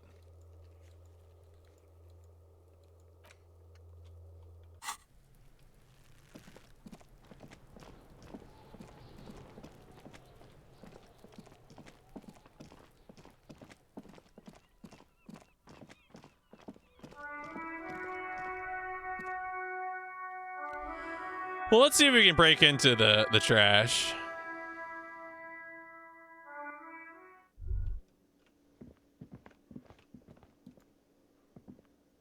Hello again, sweetie. I see you've met up with your colleague. The lieutenant nods politely. Wait, who's Sweetie? Do you like me? You're a handsome man, officer, with your mustache and your chiseled jaw and that silly dimple on your chin. But dear, you're not for me. I'm too old and too married besides. You must forgive me. I'm getting so scatterbrained. I completely forgot to introduce myself. I'm Lena.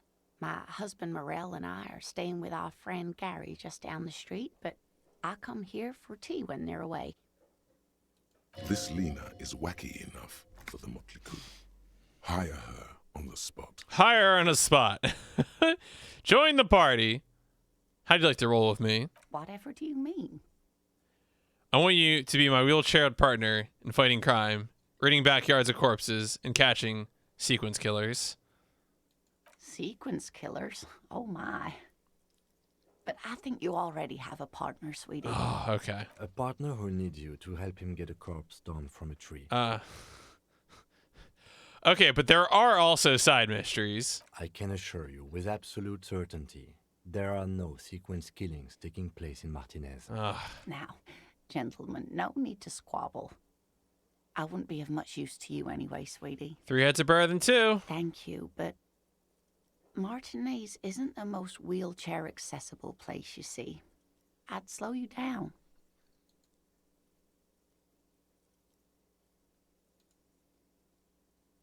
Perhaps another time. Yeah, you're in a chair. Yes, dear. I'm a paraplegic. A paraplegic is someone with limited or no ability to use the lower half of their body. Paraplegia is caused by spinal cord injuries, like falling from a great height, or a grenade explosion. A grenade? Did you fight in a war? No, dear. I'm not quite that old. Although I was injured in the line of duty. A tightrope walker? Nothing so extravagant, dear. Though what young girl doesn't dream of soaring over a crowd? I was a training and development manager at a rapidly expanding mail-order shoe company. Oh. You'd think it would be a safe job, but I had to be everywhere, and, well, once I happened to be under some faulty scaffolding. I mean, there's your OSHA moment for the stream. I was lucky. This was almost 20 years ago, and I was compensated exceptionally well. One can only dream of such payoffs nowadays. That's quite all right. I'm used to people asking questions. I know they're thinking about it anyway. I don't know if you noticed, but I have no idea what I'm doing. Yes, officer. You look rather dazed. Like a stunned fox. But surely things can't be that bad.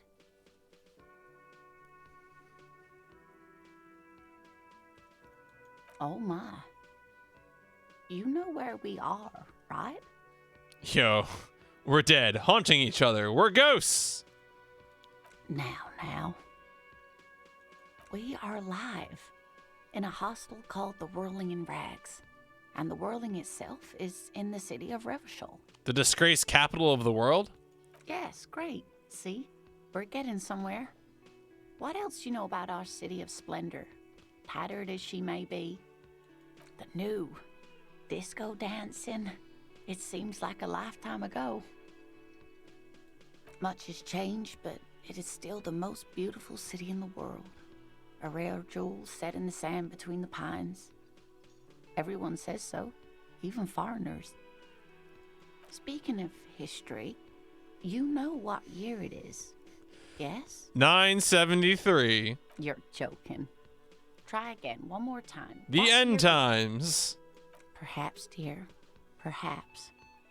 But for now, it's just the spring of 51. The lieutenant studies you, rubbing his chin. I'm beginning to suspect that you might indeed be completely adrift in this reality, thinks the lieutenant. How can it be that bad? Never mind. We're in this now. I mean, do we want to revive disco? Is that a good idea?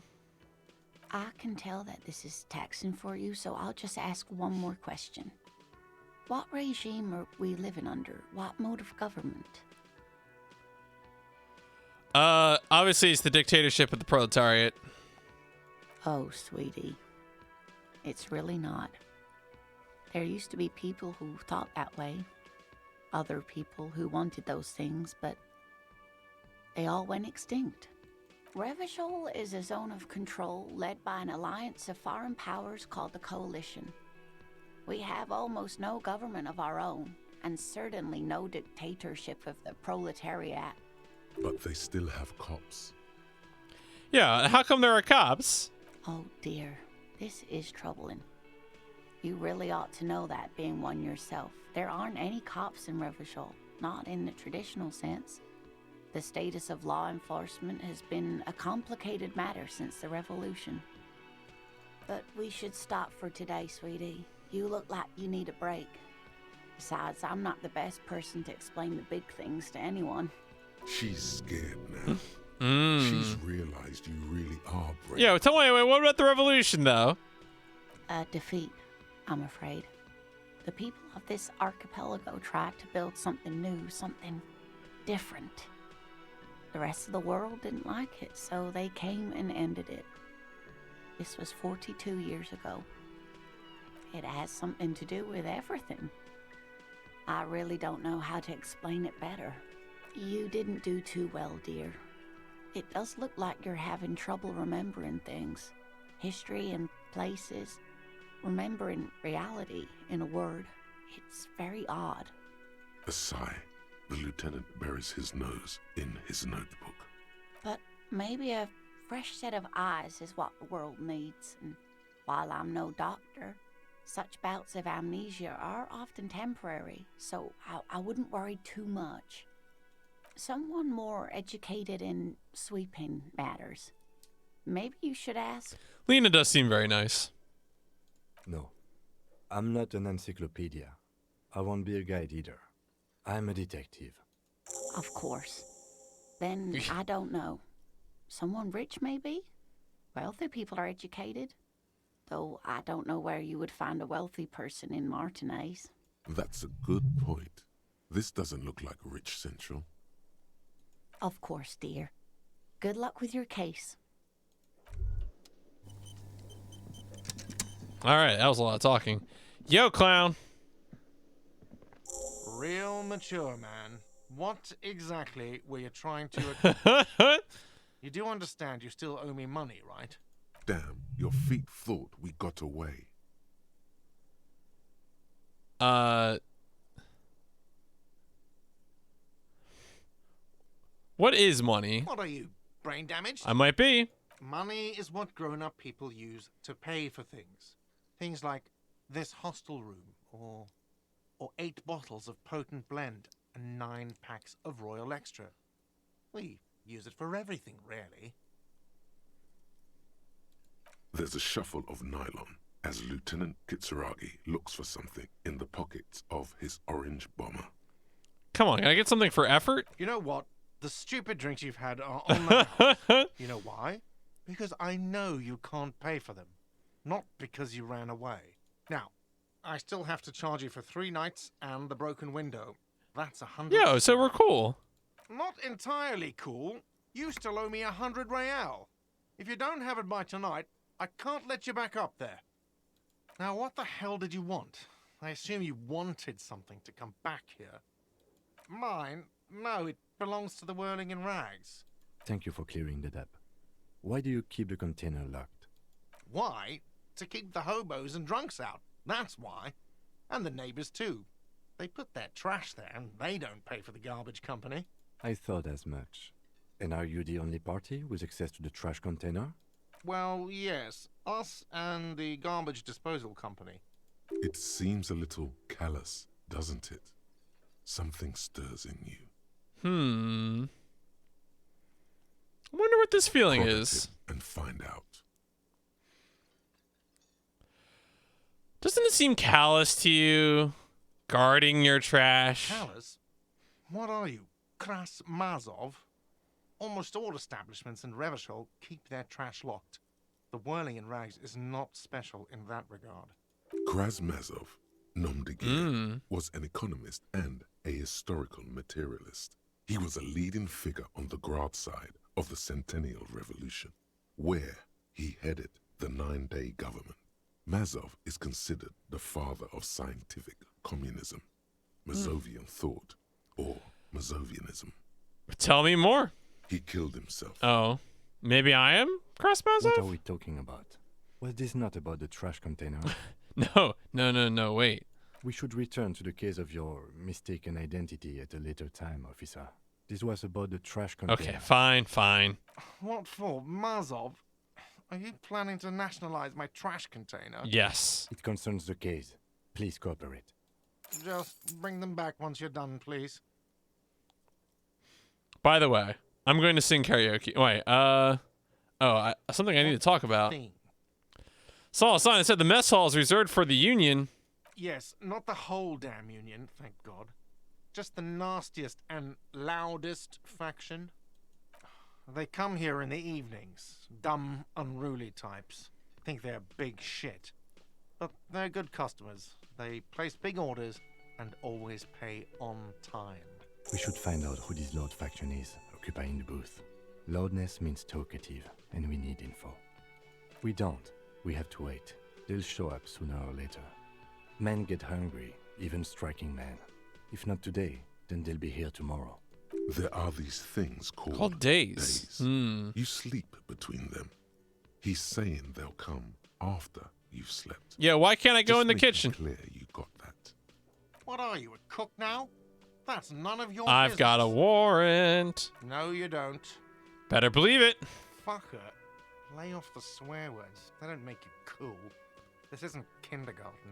Besides, the RCM doesn't do certain things. I know the law. You'll just have to wait for the kitchen to open. If you have to get in there, which you don't. You do realize you can just go into the kitchen 1300 hours. No need for superstar charm or Sambo. What do you mean I can just wait? Sambo is an acronym for Samoan boxing. Graceful martial arts stuff. Sambo style implies stealth, cleverness, and cool. Just letting you know. Just letting you know. What?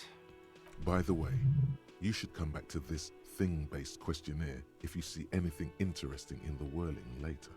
Yo, can you pour me a drink? Do I have a shaker in my hand? Is this a shaker? Yes. It's not a shaker. It's nothing. He's holding nothing. It is but an imitation. There's nothing. Am I wearing a little bow tie? Am I wearing a bow tie and doing this? Am I smiling? Do you see me smiling and shaking my little shaker? No. Do you know why? Why? Because I'm not a bartender. I'm a cafeteria manager. Is there anything else you wanted? Play it calm. This man needs to understand you need a drink to help the community deal with police stuff. I am an alcohol-operated detective. Oh, well, in that case, let me pour you a nice, big, refreshing marinella. Do you want that out of a glass or a pineapple? Glass, please. Don't be an imbecile. I'm not going to serve you a marinella.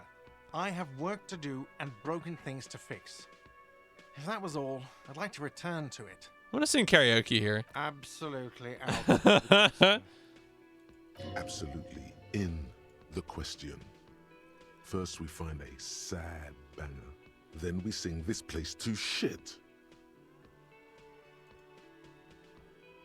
Your body is ready, sire. Another thing. Great. Yes. All right. By the way, where is home? Where is home? The address is coming up blank, and this place sure isn't it. Do I have one? But you've been at this hostel cafeteria for only 3 nights. Where were you before? You had to be somewhere. Up on Marvel Hill. Why did you say that? Do you know a place called Marvel Hill? But isn't that an expression? Oh. Not a place? A saying. Up on Marvel Hill, a great high place. One that is impossible to climb back to. That doesn't sound like somewhere you can stay if you run out of money. You can try. Run some addresses in your head when you get the time. Maybe a street or an apartment will appear. Okay, we're still working on Guillaume here.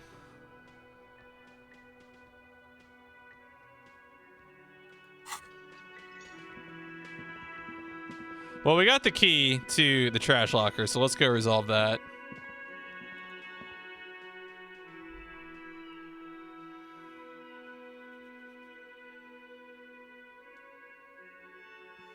This is good. I feel like my hope was that this game would be like the parts of Planescape that were most fun for me in terms of how it flows. And so far that seems to be the case, so that's good.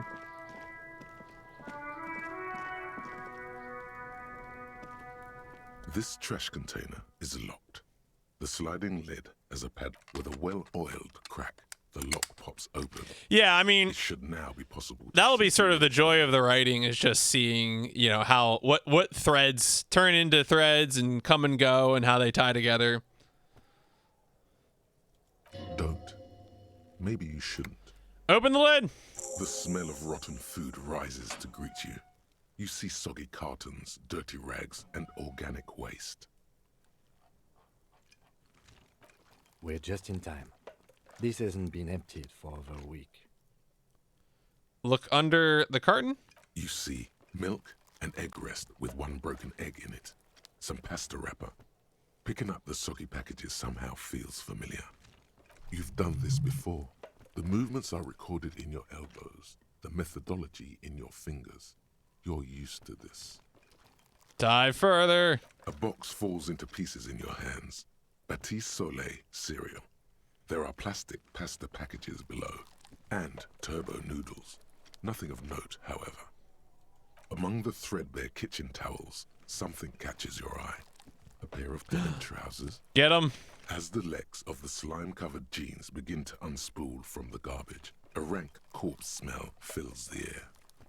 The victim's clothes? Cadaverine odor is faint. If these belong to the deceased, they were removed when he was still in the early stages of decay. Drop them in here, officer. Bag the trousers. Guitar marked blue jeans.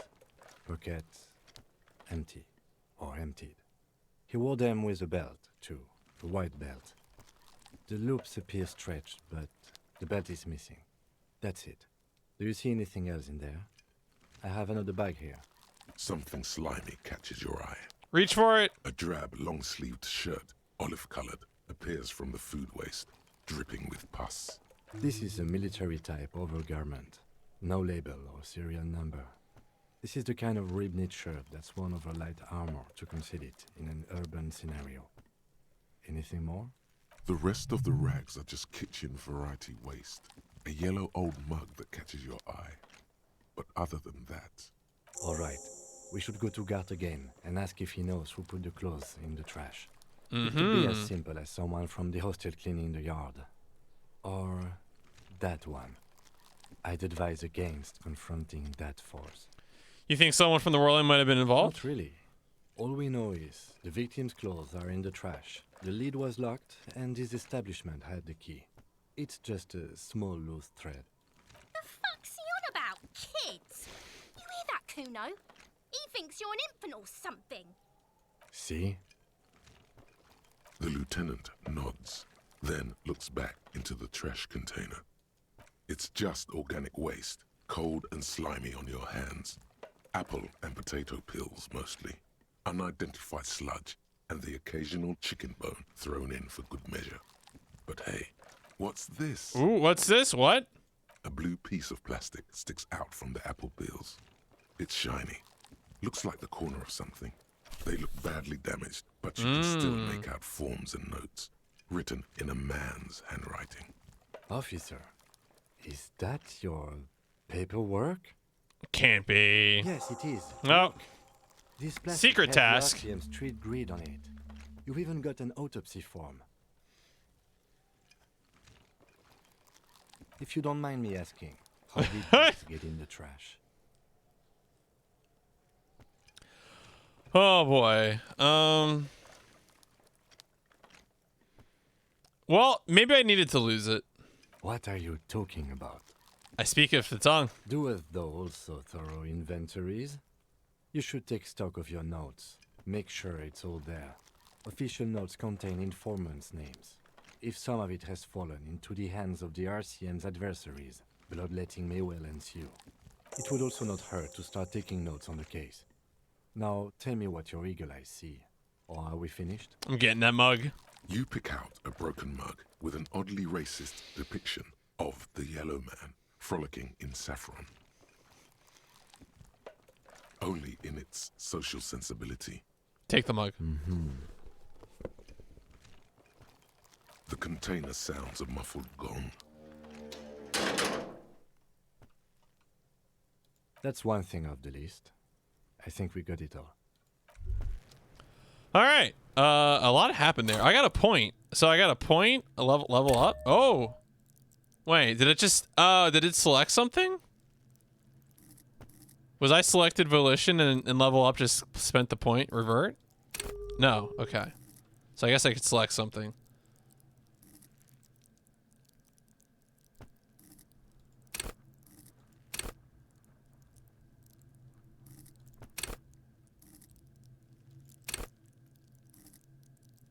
Ooh, I do enjoy lying.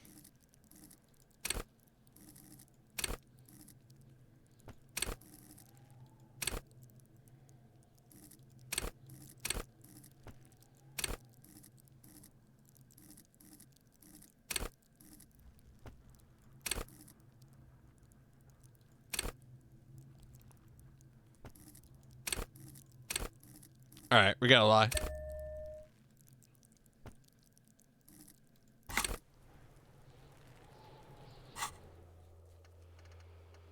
Oh my god, so many things are appearing.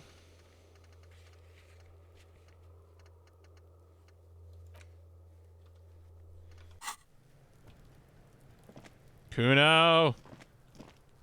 Fuck does Kuno care? Yeah? The kingdom of Kuno? How did the clothes What do you want with it? get in? Yeah, Kuno doesn't know shit about that. That shit is beneath Kuno. Yeah, I need to know, kid. Listen, listen. Kuno doesn't care about this small-time shit. Just listen. Kuno saw what you did there, dumpster diving. Sad shit. Kuno could hook you up with some sweet rags. Shit like Kuno's wearing. Your size, good price. 500 real. You'd have to be blind not to notice the giant white letters F-A-L-N running down his trouser leg. Look, Kuno ain't seen shit lying around, except for that up there. Now, you want performance gear or not, Grandpa? The lieutenant remains remains silent. But his expression couldn't say, I told you so. Shut up, Kim. Kuno was trying to help Shut you, up. but you're too fat for falling anyway, pig. Yo, how about the mug? The fuck? A mug in the trash? Is this about the fucking clothes again? Yeah, would you like this racist mug? Yeah, Kuno sees where this is going. Kuno's got that fast brain. You saying you picked it after the mug fucker, cause he's the clothes fucker? I can't hear you, Kuno. Speak louder, Kuno. Someone tampered with the crime scene. Shit, that's tense. Someone's going to the beat-down basement, huh? Mug guy gonna get tied to the radiator. Kuno doesn't know who put that shit in there. And if he did, he wouldn't squeal. But if you find out, maybe you can... Tell the Kuno who it was. He's curious. He likes putting 2 and 2 together here. Stop turning into a pig, Kuno. They're trying to get you hooked on the snitching. Get away from my Kuno. Yeah? Get your bacon shit away. Kuno doesn't like to be seen with the popo. Get your shit done and out of Kuno's face. No, it's not fucking Kuno's. It's ancient. It's ancient? Look at it. He thinks you're fucking fool, Kuno. He says you climb the ladder up to your magic tree house. Get the fuck out of here, pig. All right, whatever. Yeah, Whatever. Kuno doesn't give a shit. Yeah, like a fucking volcano. Yeah. You're lucky you didn't die there. Yeah, screw the both of you. Oh, what? You'll fucking vomit on Kuno? Kuno doesn't... All right, let's go talk to Gart. Yeah, those kids are certainly the future.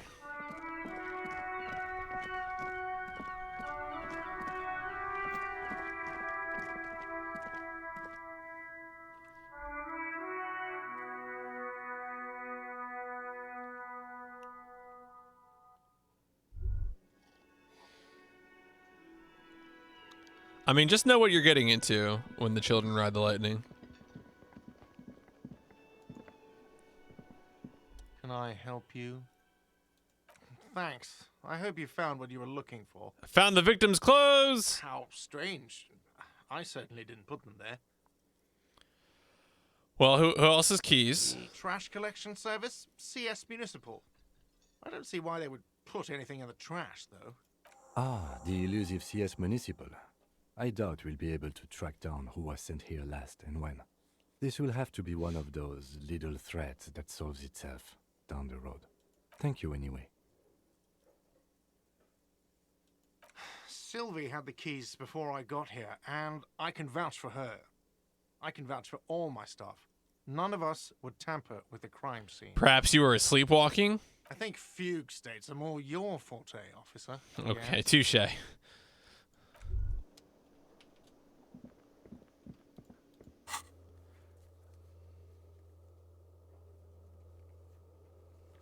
It may take a while. Go to your inventory and interact with the damaged ledger. Oh, okay. Inventory. Interact. Uh-huh.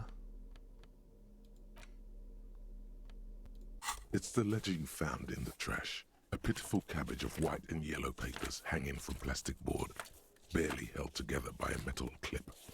This sad display is made complete by the faint smell of urine Yeah, cleaner. you got anything else, buddy? There's a piece of toilet paper, or is it cleaning tissue?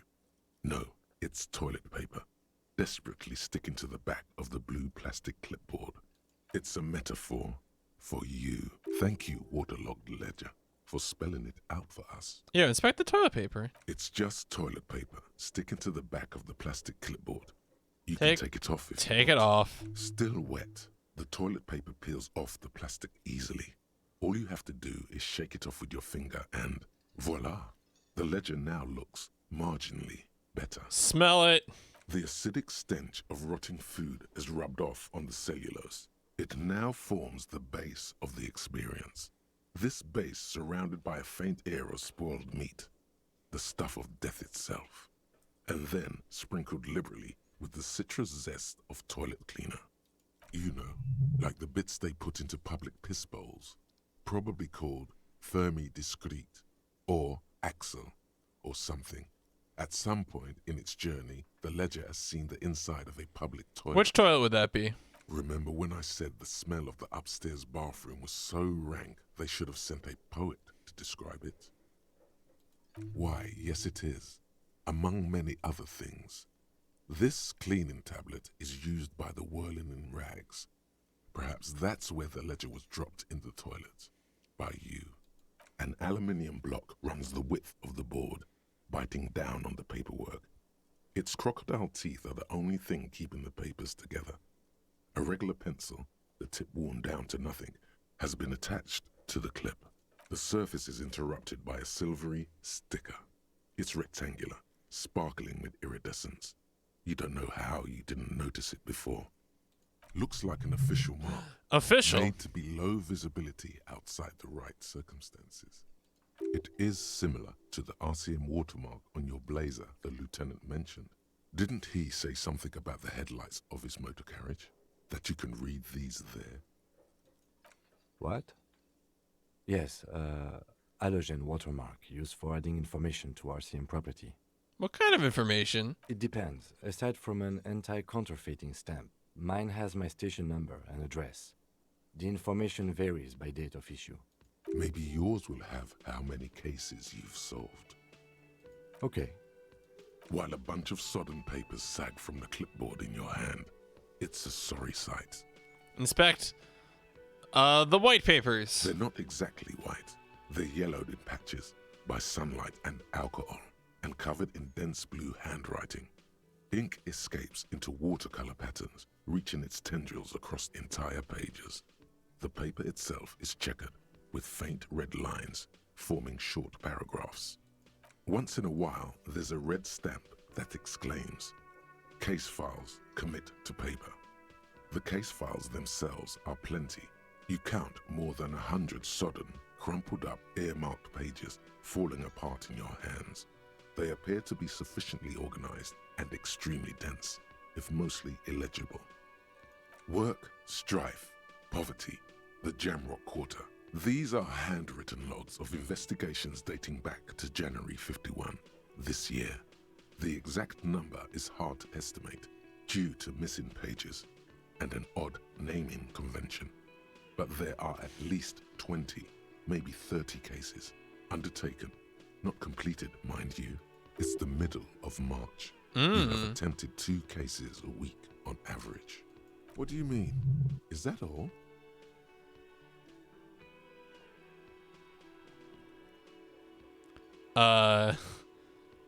Is that a good load? Oh, I have to open an official case. There is, for precisely one more. 15 pages near the end remain untouched by the damage.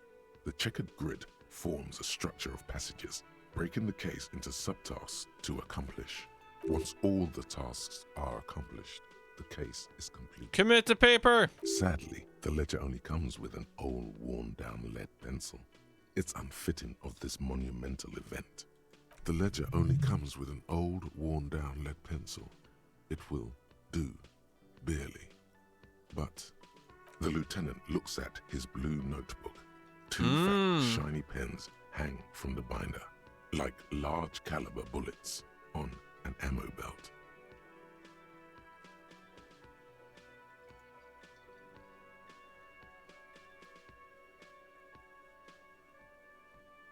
He is not really saying anything, just standing there, looking at them. Can I have one? Know that I give this to you with resentment. Yeah!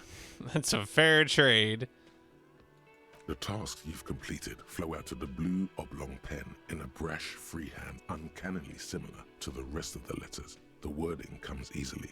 It's almost robotically simple, a language developed for mental rigor and simplicity. Inspect the victim's body. Interview the cafeteria manager. It's not exactly poetry, but poetry would be out of place. A satisfying slash sounds across the paper. You're done, it seems to say. And you, and you. Things to be done and things already done. The composition of reality. This is an extremely useful tool for a detective of the citizens' militia. Now all that remains is to name the case. Yo, have you named the case? No, actually. Any ideas? Hanged Man. Yeah, keep it simple. Great. That's great. That's actually what I was thinking too. The Hanged Man. Good, strong name. We have a very good name for the case now. I'm going to start calling it the Hanged Man. It's good we sorted this out. Yeah, is 2 cases a week a good caseload? Huh? 2 complex cases to undertake is a lot, yes. You really have to push yourself. I would not suggest it, lest you start making mistakes. 2, that's a lot. I didn't mean to say you are making mistakes, by the way. That was presumptuous of me. I burned out. That's okay. We all do, sooner or later. Like a fan of gills, the checkered papers dry in your hand. The handwriting is extremely dense, if mostly illegible. Yes, it appears you employ a, shall we say, robust yet literary system. Each investigation has its case number written on the margins. Yet, still more tellingly, most are accompanied by a name, a title, one might say even. One that draws inspiration from snoop fiction and vespertine cop show staples. Yes, all caps. One is called The Next World Mural. Another, The Square Bullet Hole Murders.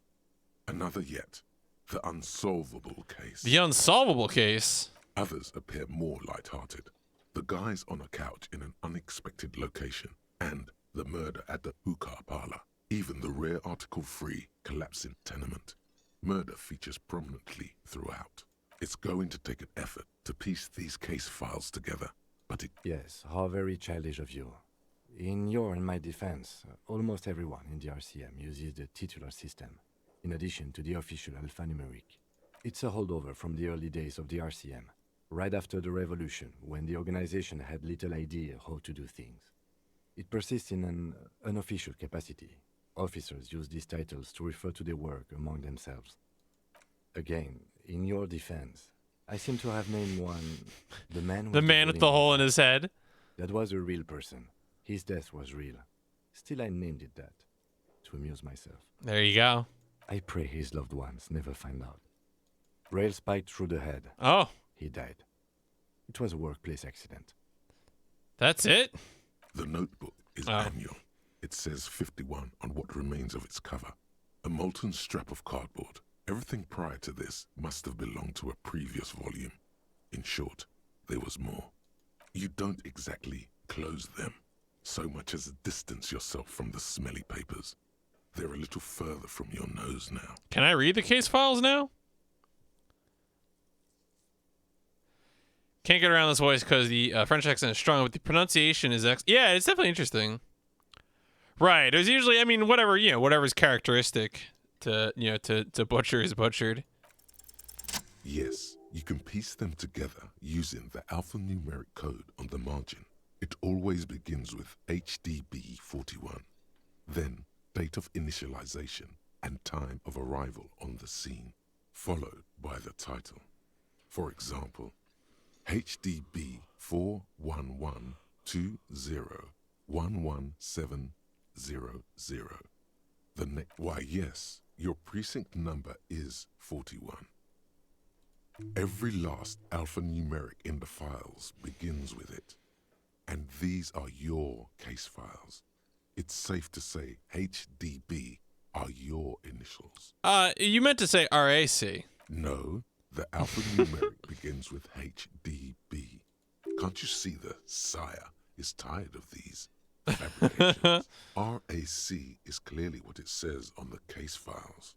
These are official documents. There is no arguing with official documents. You know what? I'm thinking I'm done with Raphael. That's comforting to hear. Now, detective, it takes half an hour to piece one of these together. Oh, boy. If you still want to. Here are your options. This one is relatively easy to reconstruct.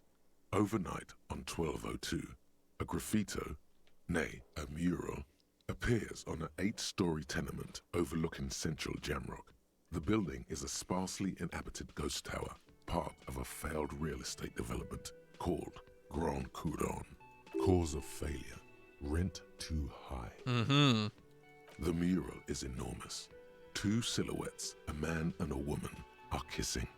The text cut into their form reads, Passing by, you're going to see, heard about the game. Yeah, I mean, so you can probably tell right away. It is a isometric RPG. Seems so far to be very text heavy. There's, I have a character sheet, but like it's all, mostly for passing various checks.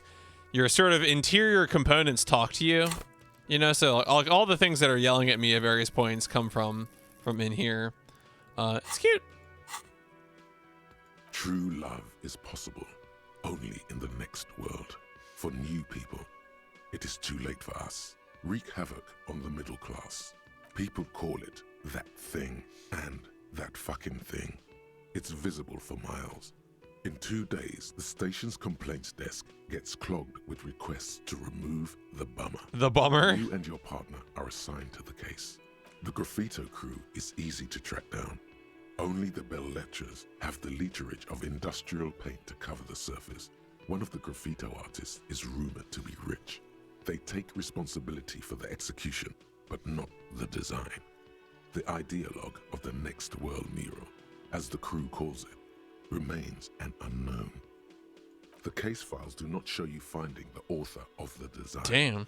The crew agrees to clean up after themselves. However, your partner, JV, is against the removal, citing public support for conservation. This leads to a debate in Precinct 41, which then spreads to the streets of Jamrock, ending in a rare plebiscite organized by you and the rest of Row 3. The 9,000 people subjected to the mural's message, all of Lakeside, Central Jamrock, and Villalobos, plus half of the eminent domain, participate in the vote. Although the case begins with what appears to be a lot of rambling on the streets as to how juvenile and stupid the mural is, given a choice between 2 options. A staggering 78% of voters choose to keep it. Turns out the opposition were a loud minority. And that love truly is possible in the next world for new people. And it is too late for us. I mean, time to wreak havoc on the middle class. In any case, it appears to have been a rare case of civil activity in the quarter. Breakthrough imminent as well. What do you want to tackle next? Oh man, we can really go through all of these. Breakthrough imminent.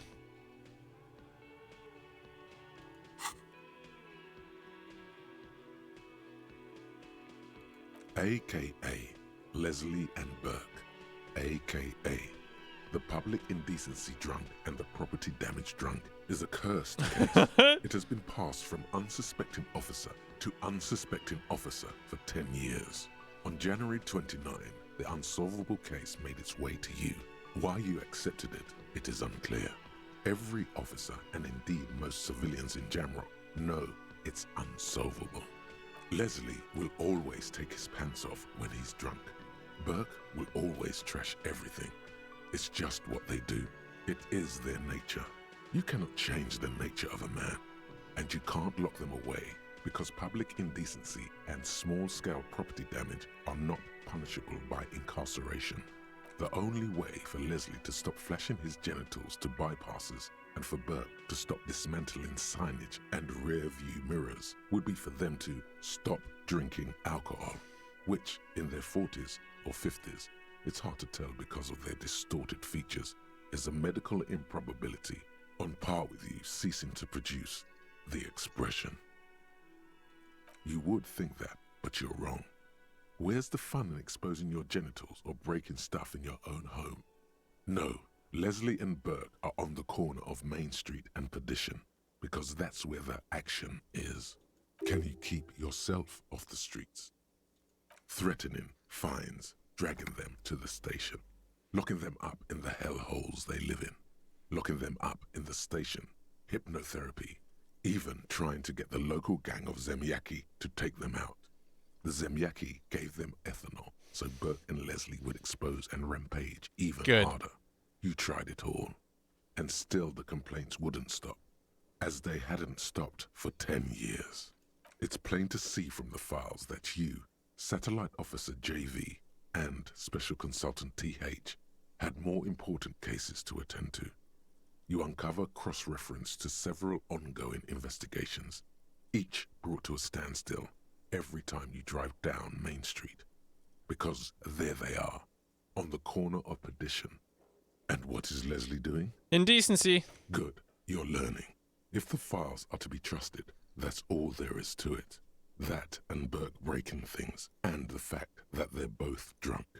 But then again, so are you. The case becomes considerably less comic one day when Burke takes a swing at your ledger. He must have it confused with the property he likes to damage. But the joke's on him. You're drunk out of your mind on potent Pilsner. You slam the hardened plastic board in his face. Then you proceed to beat him unconscious with it. In the process, the ledger sustains damage. The compartment within, reserved for permeable documents, is jammed shut.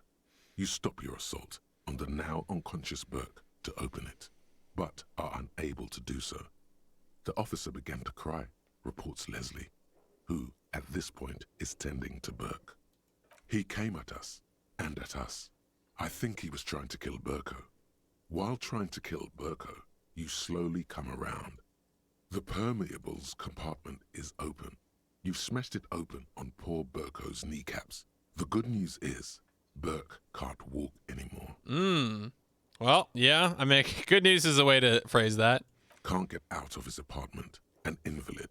With Burke to tend to, Leslie cuts back on the indecent exposure. Maybe he flashes his genitals to Burke. Who knows? But both drunks are off the street. The complaints stop. The unsolvable case is solved. Which is also why the officer responsible narrowly escapes a disciplinary hearing. The end. Do you want to read another one? Damn. We got case lore here. It would be very interesting to read about these, wouldn't it? I mean, there seems to be a square-shaped entry wound in the victim's forehead. She's been sitting there for weeks, on her rocking chair, with a square hole in her skull, staring at the wall. Oh yeah, the kitchen is open now. That's a good point. That's all you got. Oh, that's all you got? Half hour you spent piecing it together. All you know is the entry wound was square-shaped. You never found the bullet. And then another body showed up, also with a square hole in his forehead. Who knows? Those pages are missing. What next? One day you may still catch the man with the square gun. Some assholes brought their couch outside and hung out on it, in the middle of the street, on the roof, on the hillside by the motorway. You know, at an unexpected location. Yeah, they're like models. And they thought they looked cool on it. Yes, as you said here, total assholes. Young people are the worst. So anyway, you got a complaint about the damn sofa, or couch, or whatever it was. They were leaving it out in all these unexpected and whimsical locations. They took it, too, where they also took photos of themselves on it, and smoked cigarettes, because they felt it's intellectual. Cigarette butts, coffee cups, stupid couch. You had to clean it all up, and you did. So congratulations to you. Case solved. No, you didn't have time for that. These notes show that you have what is called a real goddamn job. You don't have time to be chasing down the couch assholes. You have a real job to do. What next? All right, well, we might as well finish this out. Murder. Tum at the hookah parlor was a case originally assigned to an officer called Joseph Mills, who is now dead, of circumstances completely unconnected to murder at the hookah parlor. All right, well, wait, how'd he die? Beaten to death by a throng of Villalobos gang members when him and his partner J.M., only initials mentioned, answered a call one night. It's a sad story, and it isn't really represented in your case files. Stop stalling and get to the murder at the hookah parlor. Joseph Mills was on this case that he just couldn't solve, was doing it solo, said it was a real nutcracker, a real brain twister, was on it for, like, a month. The captain got impatient. Shit or get off the pot, Mills. Mills didn't get off the pot. Not yet.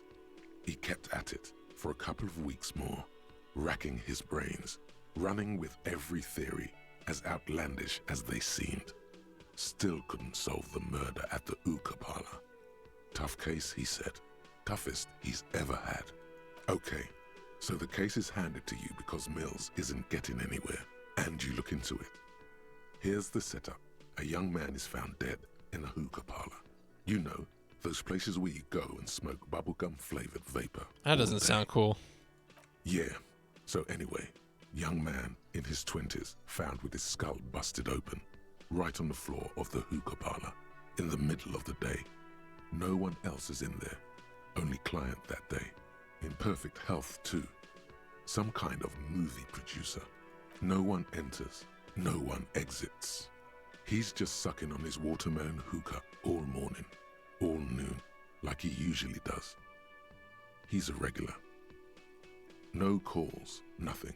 Just sucking on the hookah until 15:45. Then bam, he's dead on the floor with his skull busted open, blood everywhere. What happened? How can it be? Mills has no idea. Invisible assassin, movie deal gone sour. Girl at the counter did it.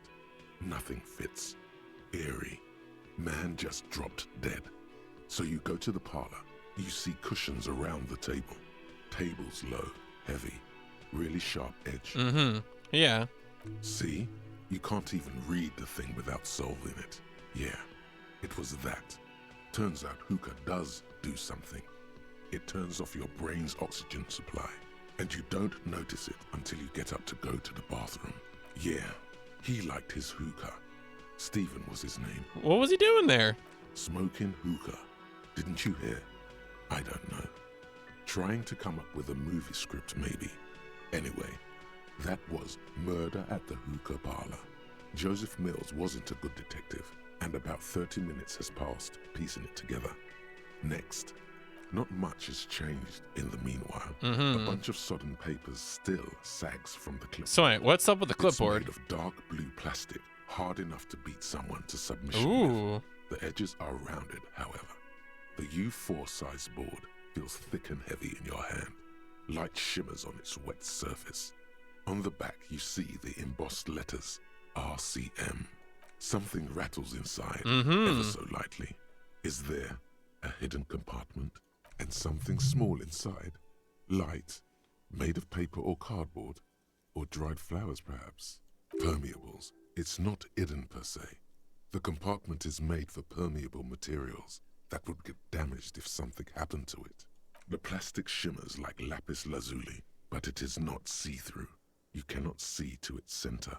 With your hands, U4-sized pages hang from the clip screwed to the top of the board. The two sides of the board appear slightly misaligned, like a drawer that's come off its slides. If you bend the plastic on your knee, slowly, the slides snap back into place. It should be possible to just, you know. Do it. Slide it open. Without resistance or sound, the two panels move against each other. The compartment is now open. 2 ticket stubs and a handmade postcard. 2 octopuses are smiling, reaching their tentacles towards the zoo. The colored pencil drawings. Oh, we can go to the aquarium too. Permit access to the zoo in Revershall East. The aquarium costs extra. These let you go there too. Thin wax paper has been glued to a piece of cardboard. Sounds like leaves rustling when you pick it up. You see violet flowers, floral patterns, patches of glue. Smell it. It smells of chewing gum. Apricot flavored. A touch of cinnamon. The end of summer. You think the label says tutti frutti. Familiar handwriting lines the inside of the card. Looped, round letters in a woman's hand. A young woman in her 20s. There is care, effort, and a smile, you think. Although that is not something you can read from someone's handwriting. Harry, it begins. You're already reading. I wanted to write you a letter so you can read it when you wake up. Maybe it will make you happy. Keep reading? Your hand shakes, holding the card. Every morning when I step out and you're asleep behind me, it says, I find a little piece of sadness in me. I carry it in my chest, down Voyager Road. Every step I take, it grows. By the time I reach the fuel station, it has filled me entirely. I step onto the light rail and look back. Sparks fall from the bow collector. I know it will be like this until late afternoon, when I get off the 42 and walk back to you. You. Every step I take will get lighter. It almost makes me run. Sometimes I do. I can't believe I met you. I can't believe the happiness I feel with you. You have a vast, vast soul, and I will always, always, always come back to it.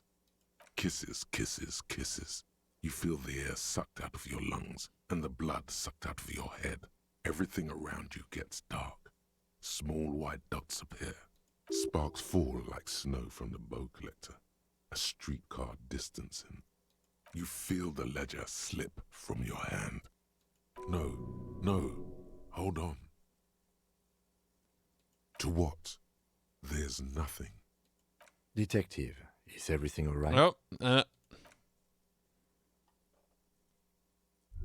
Huh. All right. I thought I would just check out this ledger. But, joke's on me.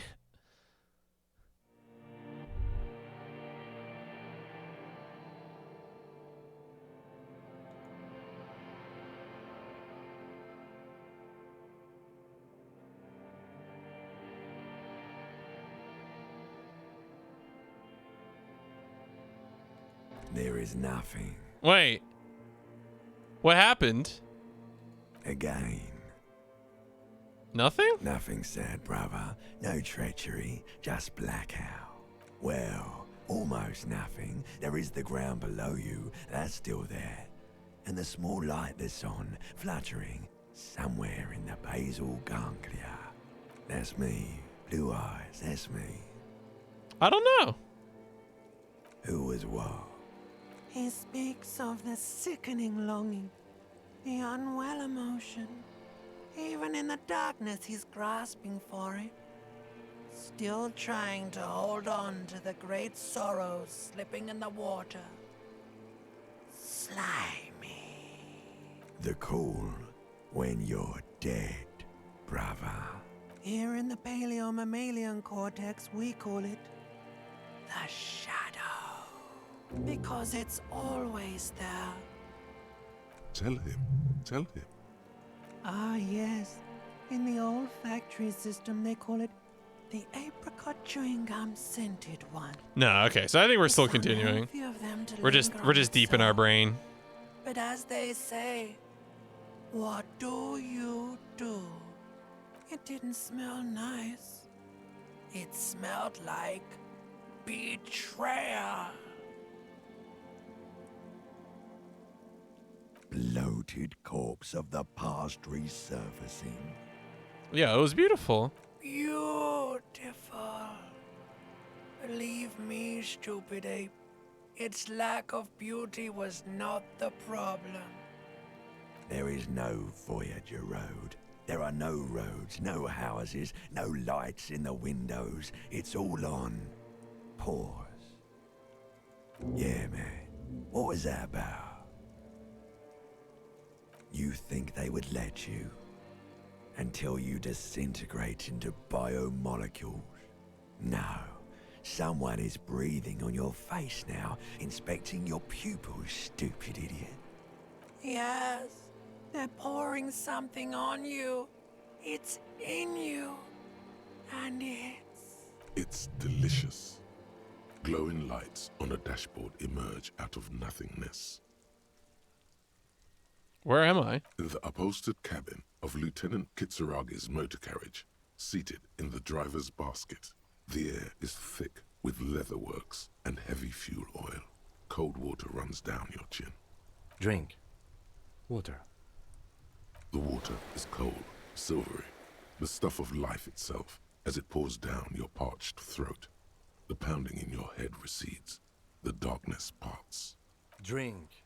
You haven't drunk water in 2 days. Did you know the human body is not made to survive on alcohol alone? You need a secondary form of hydration. With greedy gulps, you down half a liter of cold water. Some of it spills on the driver's seat. The lieutenant pays no heed to it. What happened? Well, I'll ask you. You were reading your paperwork. Then you passed out. I carried you to my kinema to take you to a hospital. Then you came to. 10 minutes, maybe. That does sometimes happen. He replies with such understanding. My ledger. It's as if the burnt-out ruins of the past were an occupational hazard. Athlete's foot for cops. You dropped these. Are you okay to proceed? Good.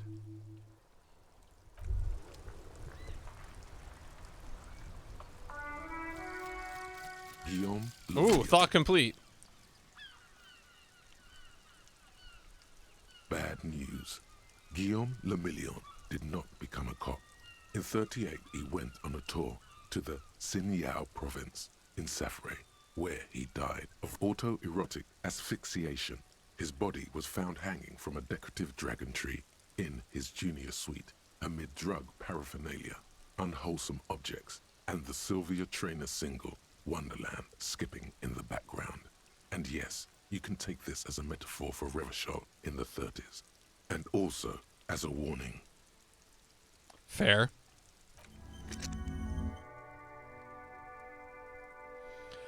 All right, other thoughts?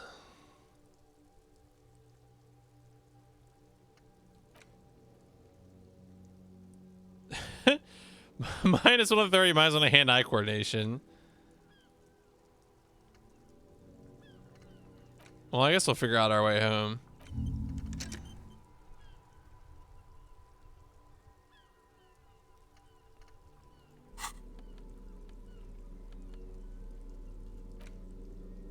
It's just a racist mug. What's there to read here? Yeah, look at all that content. Oh boy, here we go. What are you going to say about a broken, tossed-away mug that you dug out of the garbage?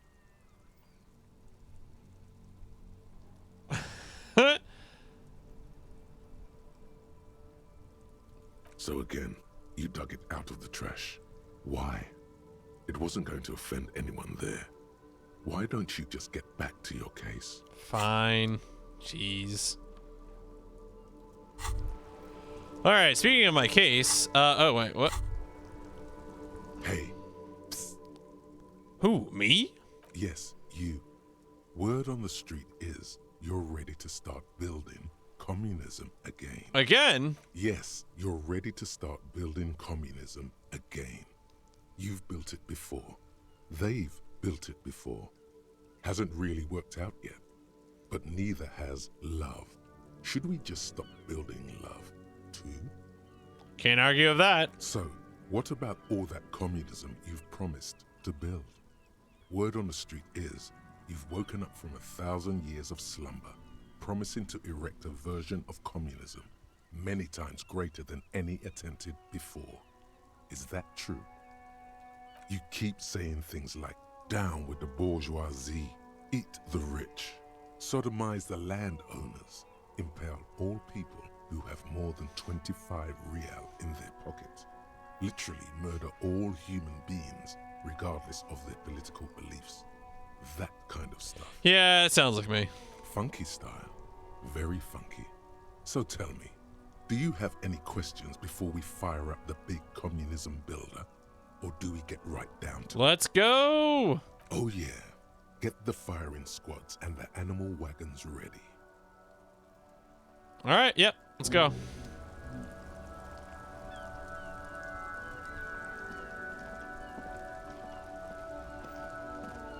Before you stands a motor carriage. The bodywork is covered in blue and white livery, bearing the number 57. This must be the infernal machine that tore you from oblivion. The Caprice Kinema motor carriage. In the cabin, you are welcomed by a set of steering levers, a radio microphone on a hook, a pull-out toolbox under the seat, and the soft glow of the fuel preheater gauge. A scent of leatherwork and heavy fuel oils washes over you. pick up the radio? The frequency tableau lights up, and the green button labeled Prime Line glows like a feline eye. And then you hear something. The soft purr of electrical kittens. Radio waves cast far and wide over the metropolis. A woman's voice greets you through the static. This is Precinct 57. Hello, Lieutenant. How may I assist you? Hello, Alice. Please assist our colleague from the 41st precinct here.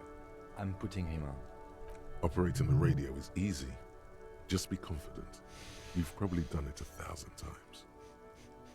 This is Officer Alice Demetri, Precinct 57. How may I assist you? Under the green Prime Line, a yellow saved button catches your eye. I wonder what Kim's default radio station is. Well, let's ask about Of Sylvie. course.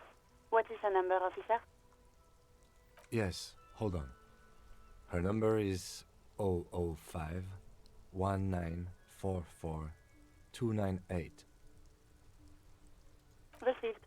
Hold on, officer.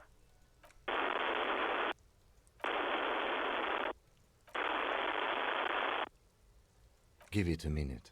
She might be busy at the moment. Takes a bit to get to the phone.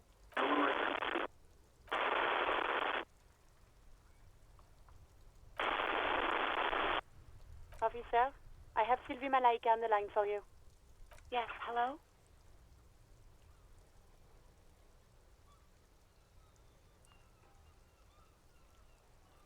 We've met before. I'm a detective. Oh, right. Hello, officer. What can I do for you? Why'd you quit your job? You mean, why did I leave the bar? Honestly, I'm not really comfortable discussing it with you, sir. Why not?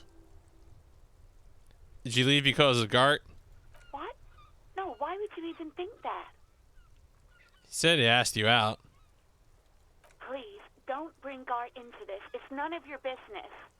God, why can't you just mind your own business? She mutters. I already said I don't want to talk about this. You're messing everything up again. Do you know how my paperwork ended up in the trash container? Well, you tried to jam it down the toilet, sir, clogging it completely.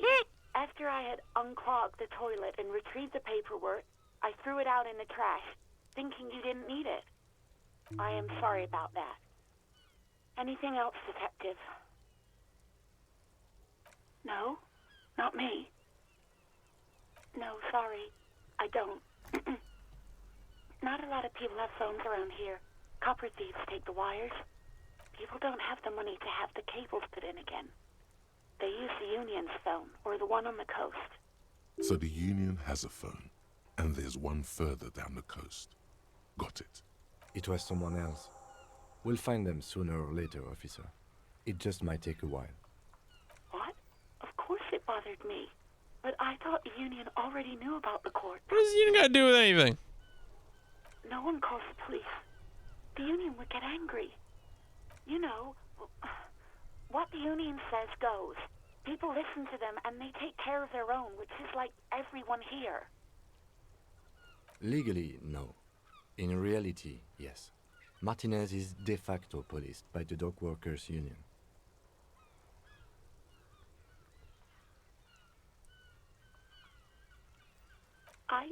I didn't want to get in trouble with the others. Push her further. Show her the error of her Wow. ways. All right, authority. The other people who live around here.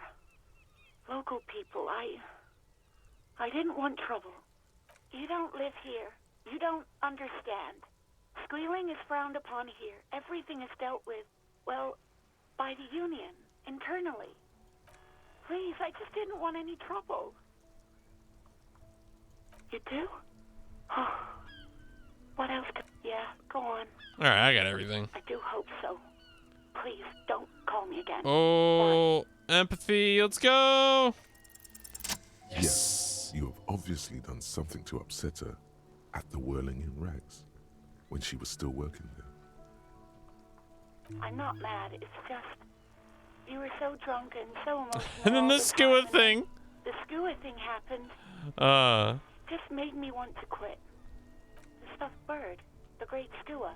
you threw it against the wall while screaming, "Fuck that bird," and laughing like a maniac.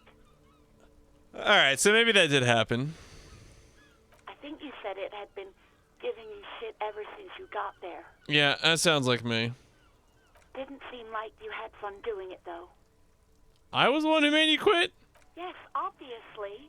You were the worst client I've ever seen. And I have seen so many assholes in this place.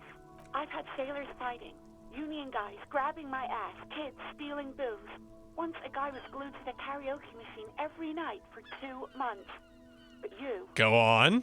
Well, you were worse than all of them. Honestly, you were getting borderline aggressive. Even about little things like not turning down the volume at 3 a.m. I even liked one of those songs you kept listening to on repeat. No more. I hate it now. Which song? We Go On by the O.O. I can't listen to it anymore. You've turned it into a parody. Sorry. To hell with that song. Then there was your room. Your project. An experiment to see how bad it can get in there. I tried to send the cleaner, but you wouldn't let me. Threatened to make me understand.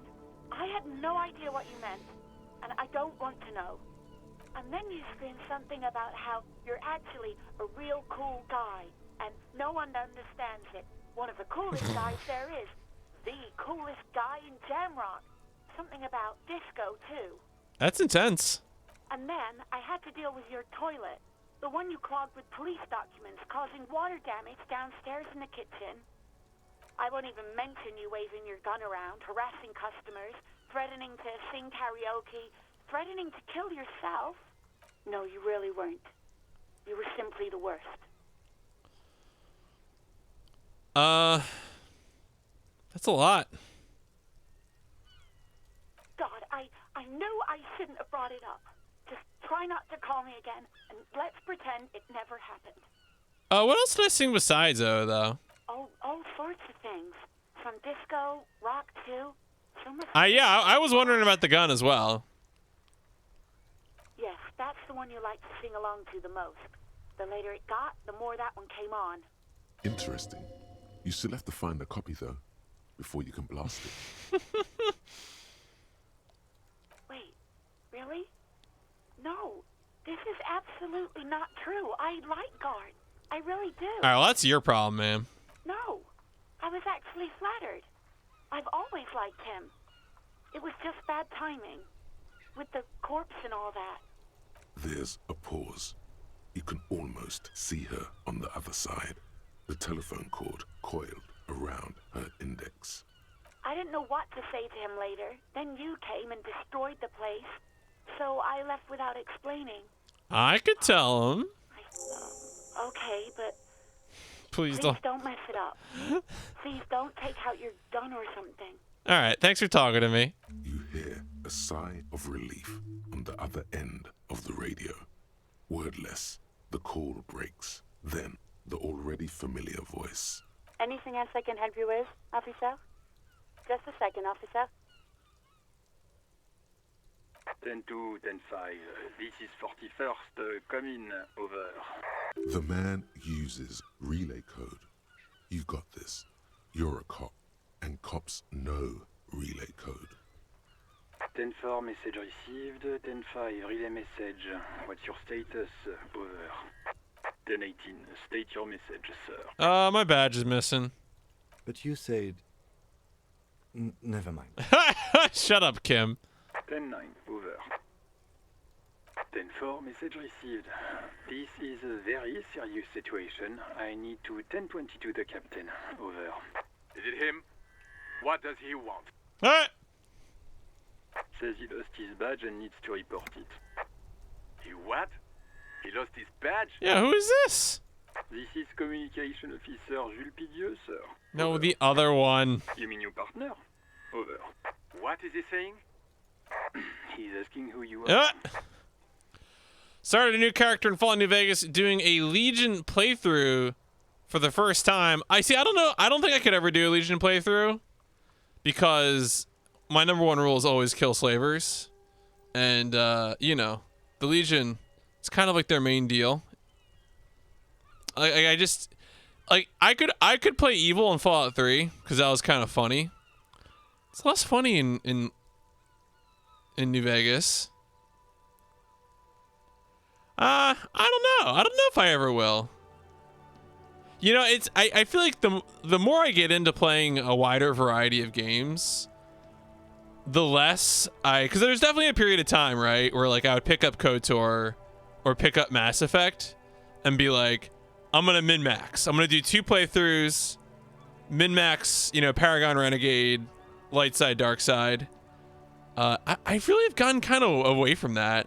Like I feel much more free to just roleplay it and throw caution to the wind. I'm his goddamn partner. It's your partner, Satellite Officer Vicmar, sir. Over. Did he lose his memory along with his fucking badge? Who lost his badge? Dick fucking Mullen. Who do you think? It's Officer Dick Mullen from the bestseller Dick Mullen and the Lost Identity. Dick Mullen is not your name. It's the name of a fictional detective who would not lose his badge. Did the NCR quest line, Yes Man quest line. This time you're doing, I guess, are those considered like 3 things? I know with Yes Man, like you do have the option to work for a house, don't you? Defend yourself immediately. They're laughing at you. 10-4, I hear you, officer. I'm just going to make a note here that you are in pursuit of your misplaced badge. Over. Fuck me! Mac, come here! You've got to hear this. What's going on? Super Cop here lost his badge. He lost his what now? His badge. He lost his goddamn fucking badge. Yeah, I got other things. 10-9, come again. I didn't get that. Over. New heights even for Captain Sober. Ask him. Ask him if he's lost his gun, too. Sergeant Orson wants to know if you lost your gun, too. Over. Check your pockets. Check your... Holy fuck. You don't know where it is, do you? No. It's gone. It's not fucking on you. 10-9, coming officer. Did you get my question? Didn't lose my gun. Lying over the phone, it's easy. Just say it like it's the truth, and then it becomes it. He says he didn't. Thank God for that. That would have been a nightmare. I don't even want to imagine the poor prick who has to relay that kind of news to the captain. Losing his badge is bad enough. Tell him to find it, and fast. We can't have some gangbanger running around with it. We're all glad to hear you've not lost your gun, officer. You need further assistance? Actually, I've lost my gun. Over. 10-4, I hear you. I don't have the authority to grant your request, but... What does he want now? Money. He's asking for money. Is he fucking kidding? I don't think he is. Don't give that asshole anything. He's just gonna drink it all. Wow, that's rude. Right. That's a negative on the additional funds, sir. Over. Yeah, I don't even have a place to sleep. He says he's in trouble. Doesn't have a place to sleep. Well, I guess he'd better crack the case before sundown then. Vicmar said...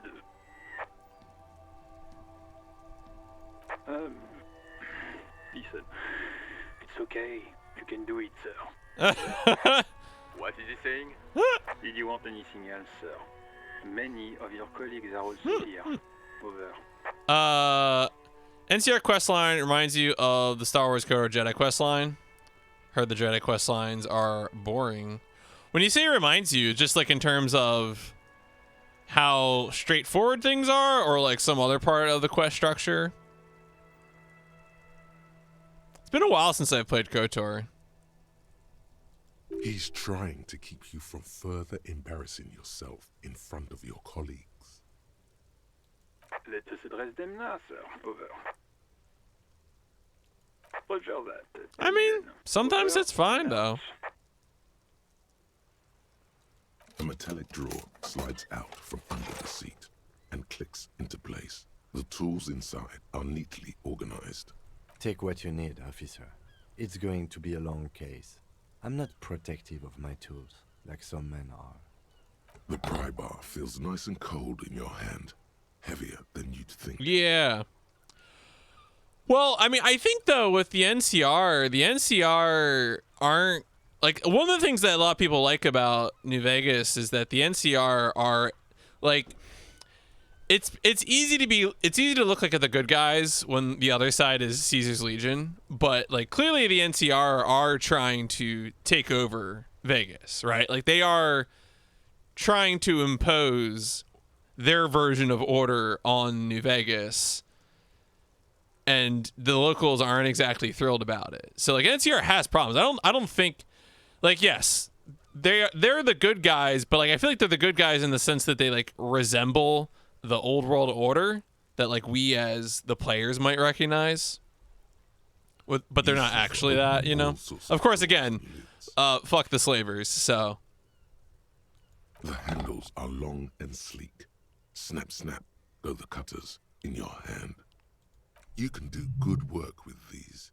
Cut chains, locks, and ropes, especially belts. It's robust, weatherproof, and well-made. Police issue, blue. Lets you see things in the dark you would otherwise miss. The pull-out toolbox slides back into its nest. Preheater gauge casts a warm glow on the steering levers and the radio on its hook. As you tap on the gauge, the indicator pin jerks as if startled. It's in the large orange sector, indicating the engine is warm. Next to the gauge is a red switch labeled heat. There's no use pressing the heat button. It won't start without the ignition key. Translation. We're not going anywhere right now. The white suede feels luxurious under the touch. All right, we're good. We're good.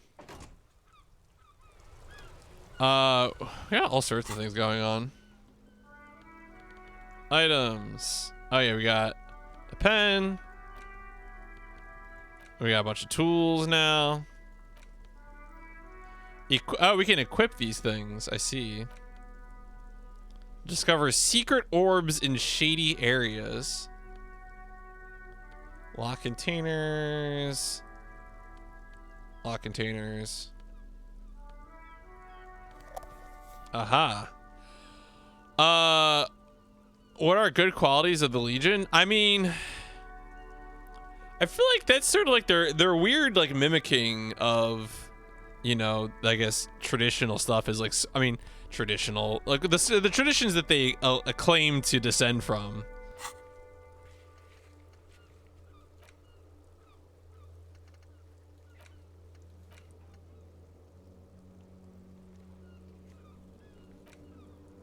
Oh yeah, sorry. We can go talk to Gart. Right. Well, they impose their own order, certainly. Their order kind of sucks ass, but they do like. I guess they prevent, you know, your normal raiders.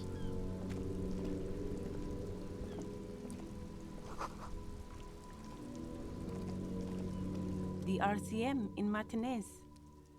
What can I help you with? You sound surprised. We don't see a lot of police around here. That's all. Of course. What can I help you with? Do you have ammonia? Sure. I'm done with it. Oh, cool. Go easy on that stuff. It gave me a terrible headache. Well, this might be the last snow we get. At least I hope so. Snow has nutrients in it. Helps everything green up in the spring. At least that's what my grandma always told me. Yes, think about the cute grandma, not the weird snow. Roll. Look around. What do you see? Well, yeah, I mean, I feel like the NCR might end up doing the same thing to some extent. Like, if you could probably live under the order of the NCR. It's much more likely that the NCR will just shoot you until you go away, whereas, like, the Legion will torture you. Discipline is doing a lot of heavy lifting there. Absorbent discipline, you know, there's a lot going on there. A lot of things that might effectively be extinction, right?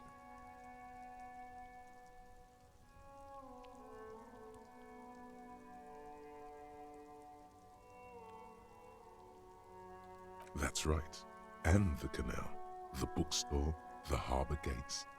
This is a great vantage point for keeping an eye on you. No, of course not. I don't understand what this is about. The kid did this, right? The red-haired rat? Can't say a sentence without or kipped. He's always giving me trouble. Maybe you shouldn't be. I mean, you do your job, but that kid is beyond help. And he certainly won't help you. You've been resting here for quite a while, haven't you? Yes, I'm tired. I understand. The RCM isn't welcome here, and the locals want to keep an eye on us. There's silence, the smallest of smiles. That's okay, miss. Do what you have to do. I think we're done here. Let's go. Directions! Of course. Where to? What do you mean? We're in Martinez, sir. This intersection is called Roundabout North, I think. There's the pier, the Cape Side apartment buildings, some more tenements. Not a lot, really. The harbor gates, some kind of commotion, I think. I don't follow the local politics. A fleet store, too. Some shops and a bridge. The canal bridge leads to the coast, but it's broken, I think. Some kind of accident, probably. What's on the other side of the canal? Just coast. There's a little fishing village there, and a fish market. But that got closed down ages ago.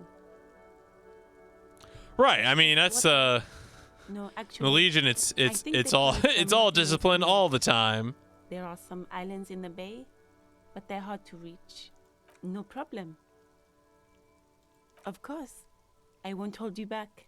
If there's a corpse, then you're going to need those gloves for the autopsy. Sure. Keep them. I have another pair. All right.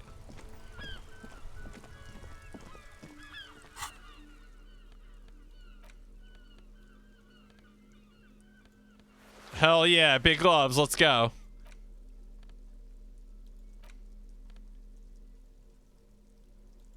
I got points to spend.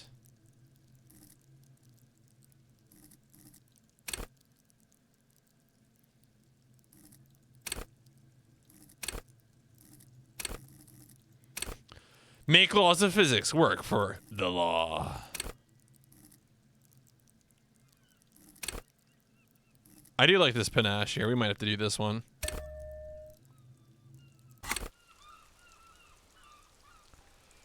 Legion's kind of doomed to fail. Yeah, I mean, that's the other thing about a cult of personality, right? Is like, Caesar's like, oh, this is so systemic. I'm all about order, when he's actually, you know, just a plain old boring fascist dictator.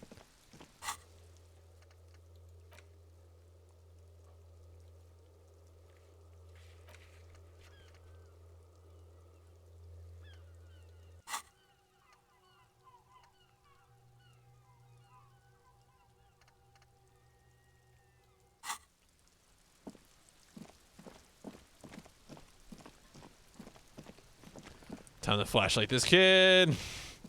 Ooh, shadows.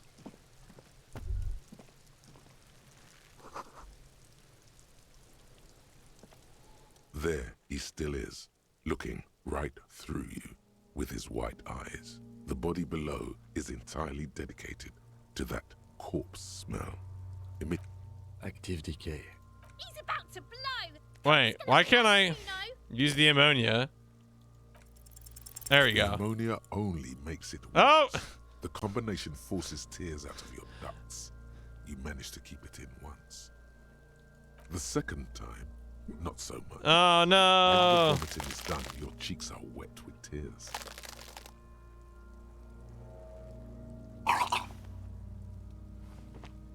Well, the ammonia didn't help at all. Nor does the wind right now. I've seen strong men turn themselves inside out for hours. You are facing tough odds here. Alcohol withdrawal makes it considerably harder. Yo, I just can't keep it down, dog. This is a two-man assignment because it needs 2 officers to complete. I need your help. You need to get your shit together.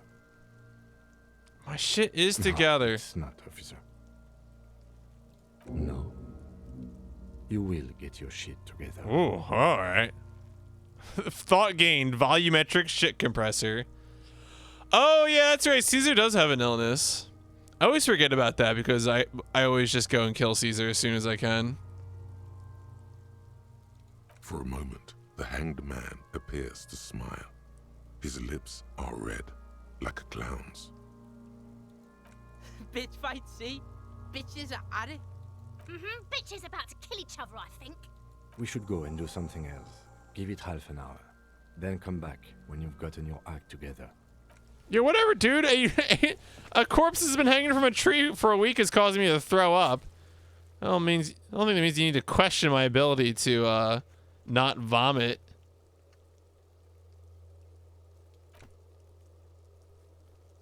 All right, well, we can go talk to Gart. We'll do that. We'll do that to wrap up the stream, I think, maybe.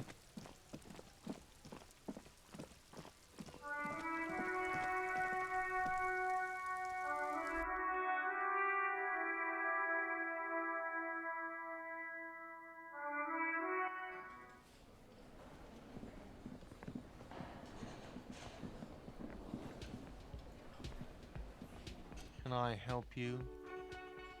Yeah, she left because of me, not you, dog. Wait, what? What? But what about the bird? Yes, the bird. I found it lying on the floor with a broken wing the morning she left. I broke it. You broke the skewer. I assure you it was him.